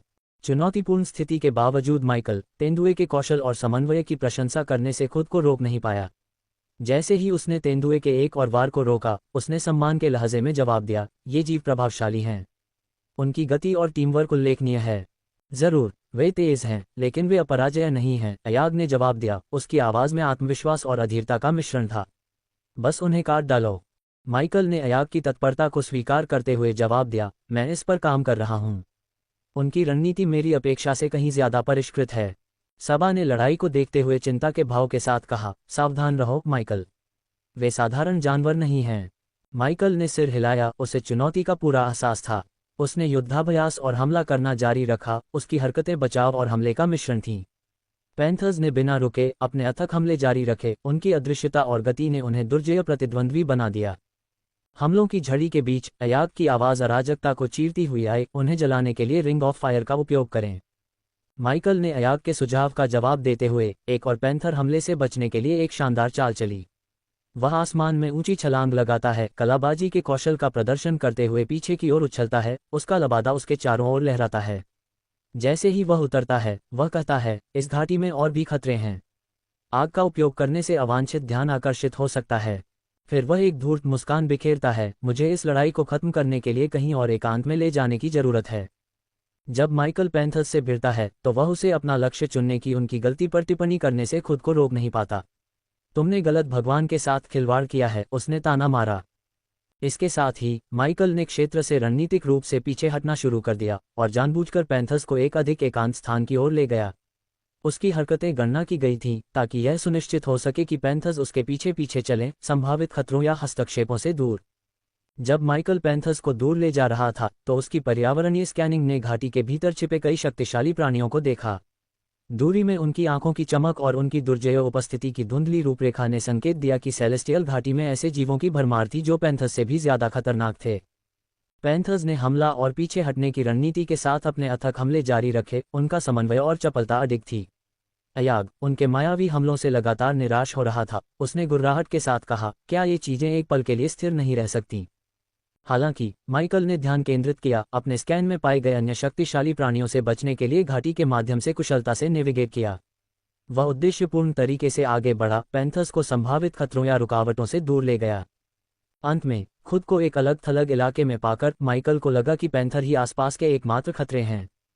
वह रुका, अपने पीछा करने वालों का सामना करने के लिए मुड़ा और आत्मविश्वास से कहा, ये शो का समय है। उस समय माइकल एक सुनसान इलाके में खड़ा था, उसके चारों ओर तेज हवा चल रही थी और उसके पैरों के नीचे रेत थी। वातावरण कठोर था, एक ऐसा निर्मम परिदृश्य जो अंतहीन रूप से फैला हुआ लग रहा था। उसने देखा कि अदृश्य पैंथरों ने अपना हमला रोक दिया था। अब वे उस पर अपनी पिछली क्रूरता से हमला नहीं कर रहे थे, वे अपनी रणनीति का पुनर्मूल्यांकन कर रहे थे। पैंथरों के व्यवहार में अचानक आए बदलाव से हैरान अयाग ने पूछा, क्या हो रहा है? माइकल ने अनुमान लगाया, वे फिर से रणनीति बना रहे हैं, वे नए वातावरण के अनुकूल हो रहे हैं। अयाग ने उपहास किया, देवताओं के क्षेत्र में भी जानवर चालाक होते हैं, नश्वर क्षेत्र के कई जानवरों से ज्यादा चतुर। मानो अपनी बात को साबित करने के लिए अदृश्य पैंथरों में से एक अचानक माइकल की ओर दौड़ा, एक धुंधली गति से। हालांकि जैसे ही वह जमीन पर उतरा, उसके पैर रेत में धंस गए, जिससे उसकी तेज गति बाधित हो गई।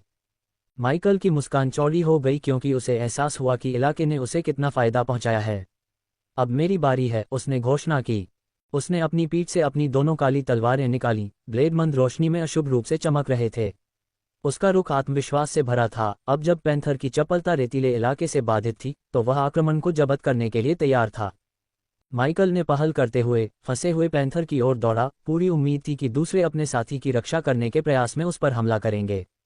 जैसे ही वह आगे बढ़ा, उसके होठों पर एक मुस्कान खेली, ये जानते हुए कि उसकी योजना सफल होने वाली थी। बिना किसी हिचकिचाहट के माइकल ने लपटों की अंगूठी बनाई। उसके चारों ओर काली लपटें फूट पड़ीं, जिससे एक जलता हुआ घेरा बन गया। उसके अंदर से आग की लपटें निकल रही थीं, जिससे भयंकर विनाश का नजारा बन रहा था। अचानक आग की लपटों से घबराए हुए हवा में मौजूद पैंथर्स ने सहज रूप से प्रतिक्रिया की और उड़ने का प्रयास किया। हालांकि आग की लपटों ने उनकी त्वचा को चाटा, भागने के प्रयासों के बावजूद उन्हें जला दिया। लपटों की तीव्र गर्मी और रोशनी ने उनकी अदृश्यता को बाधित कर दिया, जिससे उनका असली रूप सामने आ गया। पैंथर्स अब झुलसे हुए पीले फर के साथ दिखाई दिए, उनके भाव क्रोध और दर्द में उलझे हुए थे। पहले जो शान और चुपके से उन्होंने प्रदर्शन किया था, उसकी जगह एक स्पष्ट क्रोध और हताशा ने ले ली थी। इस मौके का फायदा उठाते हुए माइकल ने अपनी तलवार को जमीन पर पड़े पैंथर पर घातक सटीकता से घुमाया। ब्लेड ने उसकी गर्दन को साफ साफ चीर दिया, जिससे एक ही झटके में उसका सिर धड़ से अलग हो गया। पैंथर का सिर हवा में उड़ गया, जबकि रेतीले इलाके में हल्के नीले रंग का खून फैल गया। डिंग, आध्यात्मिक भ्रूण क्षेत्र के अदृश्य पैंथर को मारने के लिए मेजबान को बधाई। इनाम है 5000 अनुभव अंक और 2000 बदमाश अंक। डिंग, मेजबान को सफलतापूर्वक बदमाश बनने के लिए बधाई। इनाम है 5000 बदमाश अंक। माइकल ने अपने लाभ का लाभ उठाते हुए हवा में छलांग लगाई और घायल पैंथरों की ओर काली लपटों की एक और लहर छोड़ी। आग की लपटें, काली और तीव्र, युद्ध के मैदान में फैल गईं, जिससे इलाके और उसमें मौजूद जीव और भी झुलस गए। आग की लपटों से झुलसे हुए पैंथरों ने अपनी शुरुआती गति कुछ हद तक खो दी थी। अंधेरे की लपटों से जले हुए घावों ने उनकी चपलता को बाधित कर दिया, जो उनकी लड़ाई की क्षमता का एक महत्वपूर्ण तत्व है। बिना रुके उन्होंने दहाड़ लगाई और माइकल पर हमला किया। उन्होंने अपनी बची हुई गति का उपयोग करके उसे मात देने और उसे मारने की कोशिश की। उनकी हरकतें हालांकि कमजोर थीं, फिर भी तेज थीं, जो उनकी अंतर्निहित ताकत और चपलता का प्रमाण था।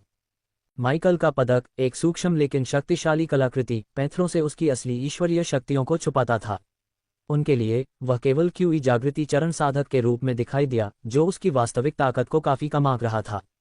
पैंथर अपने आध्यात्मिक भ्रूण चरण साधना के साथ खुद को लाभ में मानते हुए क्यूई जागृति से एक चरण ऊपर उसे नीचे गिराने की अपनी क्षमता में आश्वस्त थे। ये गलत अनुमान माइकल के पक्ष में काम आया, क्योंकि पैंथर्स ने बिना किसी सावधानी के उस पर हमला किया, जो वे उसकी असली ताकत को जानते हुए दिखा सकते थे। उन्होंने कच्ची शक्ति और घायल हताशा के संयोजन के साथ हमला किया, प्रत्येक ने अपने कमजोर प्रतिद्वंद्वी पर निर्णायक प्रहार करने की कोशिश की। माइकल पूरी तरह से युद्ध में शामिल था, उसने अपनी दोहरी काली तलवारों को घातक सटीकता के साथ चलाया। प्रत्येक हरकत मौत का एक सुनियोजित नृत्य था, उसकी तलवारें घातक अनुग्रह के साथ हवा को काट रही थीं। उसने अपनी तलवारों के किनारों पर काली लपटें फैलाईं, जिससे उनकी विनाशकारी क्षमता बढ़ गई। हर वार के साथ माइकल ने अपने लाइटनिंग डैश स्पीड स्पेल का इस्तेमाल किया, जो गति का एक धुंधलापन था, जिसने उसे पैंथर्स के हमलों को मात देने की अनुमति दी। वह एक पैंथर से दूसरे पैंथर की ओर भागा, उसकी हरकतें इतनी तेज थीं कि वे लगभग अगोचर थीं। जैसे ही उसने एक पैंथर से मुकाबला किया, उसने उसके हमले को टाल दिया और घूम गया, उसकी तलवार उसकी खाल को चीरती हुई निकल गई। पैंथर दर्द से चिल्लाया और जमीन पर गिर गया, उसकी जान एक ही सटीक चाल में चली गई। डिंग, आध्यात्मिक को मारने के लिए मेजबान को बधाई। डिंग, सफलतापूर्वक एक बदमाश बनने के लिए मेजबान को बधाई। इनाम 5000 बदमाश अंक हैं। युद्ध को देख रही अयाग अपनी उत्तेजना को छिपा नहीं पाए। हाँ, इसे ले लो, तुम बड़े आकार के फिरबॉल, उसने चिल्लाया, उसकी आवाज खुशी से भरी हुई थी। माइकल ने अपने हमले जारी रखे, लक्ष्यों के बीच सहजता से संक्रमण किया। एक और पैंथर उस पर झपटा, लेकिन उसने उसके प्रक्षेपवक्र का अनुमान लगा लिया। एक तेज गति से उसने झुककर अपनी तलवार ऊपर की ओर फेंकी, जिससे प्राणी उसके जबड़े में घुस गया। डिंग, आध्यात्मिक भ्रूण क्षेत्र अदृश्य पैंथर को मारने के लिए मेजबान को बधाई। आखिरकार माइकल पराजित पैंथरों के बीच खड़ा था, उसकी तलवारें हल्के नीले रंग के खून से लथपथ थीं। सिस्टम की सूचनाएं बार बार बज रही थीं, जो गहन युद्ध में प्रत्येक जीत को स्वीकार कर रही थीं। फिर माइकल गिरे हुए पैंथर्स में से एक के पास बैठ गया। अपने अभ्यस्त हाथ से उसने सावधानीपूर्वक प्राणी के फर और त्वचा का एक टुकड़ा काटा। उस सामग्री में अभी भी पैंथर की अदृश्य होने की क्षमता के निशान थे, जो इसे एक मूल्यवान खोज बनाता है। माइकल की हरकतों को देखकर अयाग ने अपनी आंखें घुमाई और अपनी घृणा व्यक्त की। तुम क्या कर रहे हो? उसने पूछा, उसकी आवाज में अरुचि थी। माइकल ने फर और त्वचा के टुकड़े को अपने हाथ में पकड़े हुए ऊपर देखा। उनकी अदृश्य होने की क्षमता दिलचस्प है, उन्होंने समझाया। ये त्वचा और फर उपयोगी हो सकते हैं। मैं ये देखने के लिए इसके साथ प्रयोग करने के बारे में सोच रहा हूं कि क्या मैं इसे कवच में एकीकृत कर सकता हूं। उनके शब्दों ने नवाचार और नए शक्तिशाली उपकरणों के निर्माण की क्षमता का संकेत दिया। पैंथर्स की खाल के अनूठे गुणों का उपयोग करने का विचार भविष्य की लड़ाइयों में एक महत्वपूर्ण लाभ साबित हो सकता है। अध्याय 1150 प्राचीन जानवर की कमजोरी।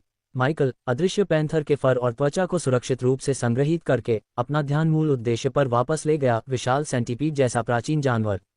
उद्देश्य की भावना के साथ वह आकाश में उड़ गया जहां प्राणी को आखिरी बार देखा गया था। जैसे ही वह निकट आया, उसने सुरक्षित दूरी बनाए रखी, जानवर की अपार शक्ति और अप्रत्याशितता के बारे में गहराई से जानते हुए। प्राचीन जानवर देखने लायक था, उसका विशाल शरीर परिदृश्य में दूर तक फैला हुआ था। इसकी हरकतें लालित्य और कच्ची शक्ति का मिश्रण थीं, जो जमीन में छेद करके और आश्चर्यजनक गति और चपलता के साथ बाहर निकलती थीं, अपने विशाल आकार को चुनौती देते हुए। सेंटीपीड का खंडित शरीर एक मोटे चिटिनस कवच से ढका हुआ था, प्रत्येक खंड तेज रीढ़ की हड्डी जैसे उभारों से सुसज्जित था।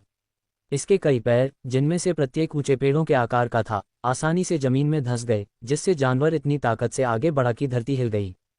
जब माइकल ने अपने सुविधाजनक स्थान से देखा तो उसने सेंटीपीड के सिर को देखा, जो उसके शरीर के बाकी हिस्सों की तरह ही भयानक था। इसका मुंह, जो एक छोटे से घर को निगलने के लिए काफी बड़ा था, उस तरह नुकीले दांतों की पंक्तियों से भरा हुआ था, जिनमें से प्रत्येक धातु को चीरने में सक्षम था। उसने एक आश्चर्यजनक हमले में सीधे प्राणी के मुंह में उड़ने की योजना पर विचार किया था, लेकिन उन खतरनाक दांतों को देखकर उसे तुरंत इस तरह के जोखिम भरे दृष्टिकोण से रोक दिया। माइकल की जेब से झांकते हुए अयाग ने विस्मय और भय के मिश्रण के साथ टिप्पणी की, उस चीज के आकार को देखो, ये किसी बुरे सपने की तरह है। सबा, समान रूप से प्रभावित और आशंकित, ने कहा, इसकी हरकतें इतनी अप्रत्याशित हैं। ये बिना किसी चेतावनी के गायब हो जाती है और फिर से प्रकट होती है। माइकल ने सिर हिलाया, उसकी आंखें जानवर से कभी नहीं हटीं। इसकी बिल खोदने की क्षमता इसे एक मुश्किल लक्ष्य बनाती है। हमें सावधान रहने की जरूरत है।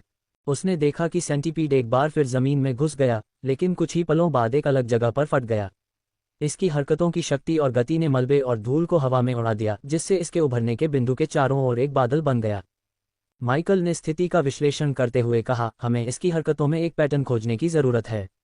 यह अनुमान लगाने का कोई तरीका होना चाहिए कि यह अगली बार कहाँ दिखाई देगा। जब उसने रणनीति बनाई तो सेंटीपीड ने अपनी शक्ति का प्रदर्शन जारी रखा।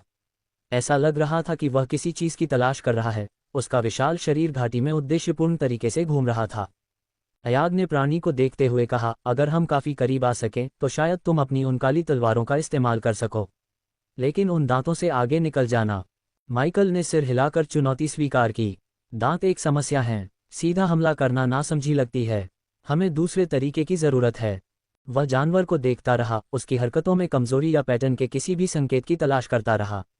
सेंटीपीड का आकार और ताकत डराने वाली थी, लेकिन माइकल ने इसे दूर करने का कोई रास्ता खोजने का दृढ़ निश्चय किया। कैन ने अपने विकल्पों पर विचार करते हुए कहा, इसके मुंह में कूदना और इसे अंदर से मारना ऐसे जीवों से निपटने का एक क्लिच तरीका है। अयाग ने तुरंत शिकायत की, ये क्लिच नहीं है, ये क्लासिक और बदमाश है। कैन ने जवाब दिया, अगर वह इसके मुंह के अंदर के एसिड से पिघल जाता है और जल जाता है तो ये बदमाश नहीं है। सबा, उत्सुक, ने बीच में कहा, कौन सा एसिड? अगली बार जब यह जमीन से बाहर आए तो इसके मुंह को करीब से देखें, कैन ने निर्देश दिया। समूह ने सेंटीपीड के मुंह पर ध्यान केंद्रित किया क्योंकि यह फिर से सतह पर आया। जैसे ही जीव ने अपने विशाल जबड़े खोले, वे उसके दांतों पर एक हल्के हरे रंग का पदार्थ और उसके मुंह से टपकता हुआ देख सकते थे। पदार्थ की अम्लीय प्रकृति दूर से भी स्पष्ट थी, क्योंकि यह जमीन के संपर्क में आने पर चटकने और भाप बनने लगा। जीव की लार की अम्लीय प्रकृति के रहस्योद्घाटन ने उसके मुंह के साथ निकट संपर्क वाले किसी भी दृष्टिकोण में खतरे की एक और परत जोड़ दी। माइकल जानता था कि एक सीधा हमला, विशेष रूप से वह जिसमें जानवर के मुंह में प्रवेश करना शामिल था, बेहद जोखिम भरा होगा, संभावित रूप से घातक भी। माइकल ने अपने विकल्पों पर विचार करते हुए सुझाव दिया, चलो सेंटीपीड के कवच की मजबूती का अंदाजा लगाने के लिए हिट एंड रन रणनीति आजमाते हैं। इसके आकार को देखते हुए ये जल्दी से प्रतिक्रिया करने में सक्षम नहीं हो सकता है। ये हमारे पक्ष में काम करना चाहिए। कैन सहमत हुए। अपनी काली तलवारों को कसकर पकड़ते हुए माइकल ने अपनी लाइटनिंग डैश को सक्रिय किया और खुद को अविश्वसनीय गति से प्राणी की ओर बढ़ाया। उसके पीछे काली बिजली की एक किरण चमकी, जो रेत के माध्यम से उसके रास्ते को चिन्हित करती है। सेंटीपीड तक पहुंचते हुए माइकल ने अपनी काली तलवारें घुमाईं, जो अब काली लपटों से ढकी हुई थीं, और प्राणी की पूंछ पर निशाना साधा। हालांकि जब उसके ब्लेड ने संपर्क किया तो वे बिना किसी खरोंच के कवच से टकरा गए। सेंटीपीड का चिटिनस कवच उनकी अपेक्षा से कहीं अधिक दुर्जय था। तेजी से प्रतिक्रिया करते हुए माइकल ने अपनी गति का उपयोग करके सेंटीपीड के पलटवार करने से पहले अपने सुविधाजनक स्थान पर वापस जाने के लिए किया। वह खुद को तत्काल खतरे में डाले बिना प्राणी की सुरक्षा का परीक्षण करने में कामयाब रहा था। असफल हमले को देखकर अयाग ने अविश्वास में कहा, इसने हमें देखा भी नहीं। सेंटीपीड उनके प्रयासों से बेपरवाह, उनकी उपस्थिति से अनजान या उदासीन, अपनी हरकतें जारी रखता रहा। माइकल ने स्थिति का आकलन करते हुए कहा, हमें एक नई योजना की आवश्यकता है। उसने बंजर परिदृश्य को स्कैन किया, जिसमें सेंटीपीड द्वारा लगातार ड्रिलिंग के कारण बनाए गए अनगिनत विशाल छेदों को देखा। प्राणी के व्यवस्थित तरीके से बिल खोदने से एक संभावित कमजोरी का संकेत मिला, जिस पर उन्होंने अभी तक विचार नहीं किया था। कुछ कमजोरी होनी चाहिए जिसका हम फायदा उठा सकते हैं, उसने जोर से सोचा। उसकी आंखें प्राणी द्वारा छोड़े गए विनाश के पैटर्न का पता लगा रही थीं। अयाग, जो अभी भी अपने पिछले हमले की अप्रभाविता से उबर नहीं पाया था, ने कहा, वह कमजोरी बड़ी होनी चाहिए क्योंकि उसने हमें नोटिस भी नहीं किया। माइकल ने सेंटीपीड का निरीक्षण करना जारी रखा। उसका दिमाग विभिन्न रणनीतियों के माध्यम से काम कर रहा था। प्राणी का व्यवहार, पर्यावरण और शारीरिक विशेषताएं जो उन्होंने अब तक देखी थीं, वे सभी एक पहेली के टुकड़े थे जिन्हें हल करने की आवश्यकता थी। उसने देखा कि सेंटीपीड एक बार फिर जमीन में बिल खोद रहा है। उसका विशाल शरीर सतह के नीचे गायब हो गया और पीछे एक और बड़ा छेद छोड़ गया। उसके मन में एक विचार आया, अपने आकार और शक्ति के बावजूद ये प्राणी अपने बिल खोदने और सतह पर आने में कुछ हद तक पूर्वानुमानित पैटर्न का पालन करता था। शायद हम इसके बिल खोदने के पैटर्न का इस्तेमाल इसके खिलाफ कर सकते हैं, माइकल ने सुझाव दिया। उसके दिमाग में एक नई योजना आकार लेने लगी। अगर हम यह अनुमान लगा सकें कि यह अगली बार कहाँ सतह पर आएगा, तो हम जाल बिछा सकते हैं या अधिक कमजोर जगह पर हमला कर सकते हैं। प्राणी की ताकत को उसकी कमजोरी में बदलने का विचार माइकल को पसंद आया। वह जानता था कि अगर उन्हें प्राचीन जानवर को हराने का कोई मौका चाहिए तो उन्हें अभिनव और साहसी होने की जरूरत है। स्थिति पर विचार करते हुए कैन ने एक महत्वपूर्ण पहलू की ओर इशारा किया। भले ही हमें कोई कमजोरी मिल जाए, जो मेरा मानना है कि हर जानवर में होती है, फिर भी हमें उसे वास्तव में चोट पहुंचाने का एक तरीका चाहिए। अयाग ने चिंता से भरे स्वर में कहा, चून की काली लपटों से लिपटी काली तलवारें इसे काट नहीं रही हैं, इसलिए हम वास्तव में मुश्किल में हैं। सबा ने सुझाव देते हुए कहा, शायद हमें सेंटीपीड के कवच का एक टुकड़ा लेने की कोशिश करनी चाहिए। अगर हम इसे भेद नहीं सकते, तो शायद हम इससे कवच बना सकते हैं। माइकल ने इस विचार पर विचार किया, लेकिन तत्काल चुनौती पर अपना ध्यान केंद्रित रखा। सबसे पहले हमें इसकी कमजोरी और इसके बिल खोदने के पैटर्न का पता लगाना होगा, उन्होंने कहा। उन्होंने सेंटीपीड की हरकतों को देखा, जमीन में इसके उभरने और गायब होने की लय को नोट किया। ऐसा लग रहा था कि जीव बिल खोदने के लिए पसंदीदा जगहें पसंद करता था और इसकी टाइमिंग सुसंगत थी। माइकल ने तर्क दिया, अगर हम यह अनुमान लगा सकते हैं कि यह अगली बार कहाँ दिखाई देगा, तो हम घात लगाने की तैयारी कर सकते हैं। और इसे नुकसान पहुंचाने के लिए हमें रचनात्मक होने की जरूरत है। हमारे पारंपरिक तरीके काम नहीं कर रहे हैं, इसलिए हमें बॉक्स के बाहर सोचने की जरूरत है। समूह ने एक नए दृष्टिकोण की आवश्यकता को स्वीकार किया। सेंटीपीड अपने लगभग अभेद्य कवच और विशाल आकार के साथ एक दुर्जय प्रतिद्वंद्वी था और इसे हराने के लिए रणनीति, धैर्य और थोड़ी सरलता की आवश्यकता होगी। माइकल चुपचाप खड़ा था, उसकी आंखें सेंटीपीड पर टिकी हुई थीं क्योंकि वह बेतरतीब ढंग से जमीन में बनाए गए छेदों में से अंदर बाहर निकल रहा था। उसने प्रत्येक हरकत को गहरी दिलचस्पी से देखा, किसी भी पैटर्न या संकेत की तलाश में जिसका फायदा उठाया जा सके। जैसे जैसे सूरज ढलने लगा और रोशनी कम होने लगी, माइकल ने सेंटीपीड के व्यवहार में बदलाव देखा। उसकी हरकतें धीमी और कम होती गईं। डूबते सूरज ने घाटी में लंबी छाया डाली, जो दिन से रात में संक्रमण का संकेत था। जब सूरज आखिरकार क्षितिज के नीचे गायब हो गया, तो घाटी रात के आसमान की शांति में लिपटी हुई थी। सितारों की एक चादर ने आसमान को रोशन कर दिया, जो एक बार अस्त व्यस्त परिदृश्य पर एक शांत चमक बिखेर रही थी। तारों से भरे आसमान और खामोश घाटी की खूबसूरती दिन की पिछली घटनाओं के बिल्कुल विपरीत थी। माइकल को आश्चर्य हुआ कि सूर्यास्त के बाद सेंटीपीड बाहर नहीं आया। दिन में इतना सक्रिय और अथक रहने वाला जीव रात के साथ गायब हो गया। इस नए विकास पर विचार करते हुए माइकल ने अनुमान लगाया, ये या तो सो रहा है या रात में बाहर आने से डरता है। यह एहसास कि सेंटीपीड में रात में बाहर आने की कमजोरी या पसंद हो सकती है, एक महत्वपूर्ण जानकारी थी। घाटी में रात का समय गतिशीलता का एक अलग सेट लाता है और इन्हें समझना उनके अगले कदम की योजना बनाने की कुंजी हो सकती है। अगर यह सो रहा है तो हम उन छेदों में से एक में विस्फोटक फेंक सकते हैं। इससे यह बाहर आ जाएगा। लेकिन अगर यह सो नहीं रहा है और फिर भी बाहर नहीं आ रहा है, तो शायद रात का समय इसकी कमजोरी है। हमेशा एक साहसिक विचार के साथ तैयार रहने वाले अयाग ने सुझाव दिया। कैन ने इस पर विचार किया, जिससे उनकी अटकलों में एक और परत जुड़ गई। या ये किसी और चीज से डर सकता है जो रात में घाटी में घूमती है। कुछ ऐसा जो अपने जैसे प्राचीन जानवर को भी डराता है। माइकल ने दोनों संभावनाओं पर विचार किया। यह विचार कि सेंटीपीड को अंधेरे या रात्रिकालीन शिकारियों से डर लगता है ने नई रणनीतिक संभावनाओं को जन्म दिया। उन्होंने कहा, दोनों ही सिद्धांत प्रशंसनीय हैं। अगर यह रात के शिकारियों से बच रहा है तो हमें इस बात से सावधान रहना चाहिए कि अंधेरे के बाद इस घाटी में और क्या छिपा हो सकता है।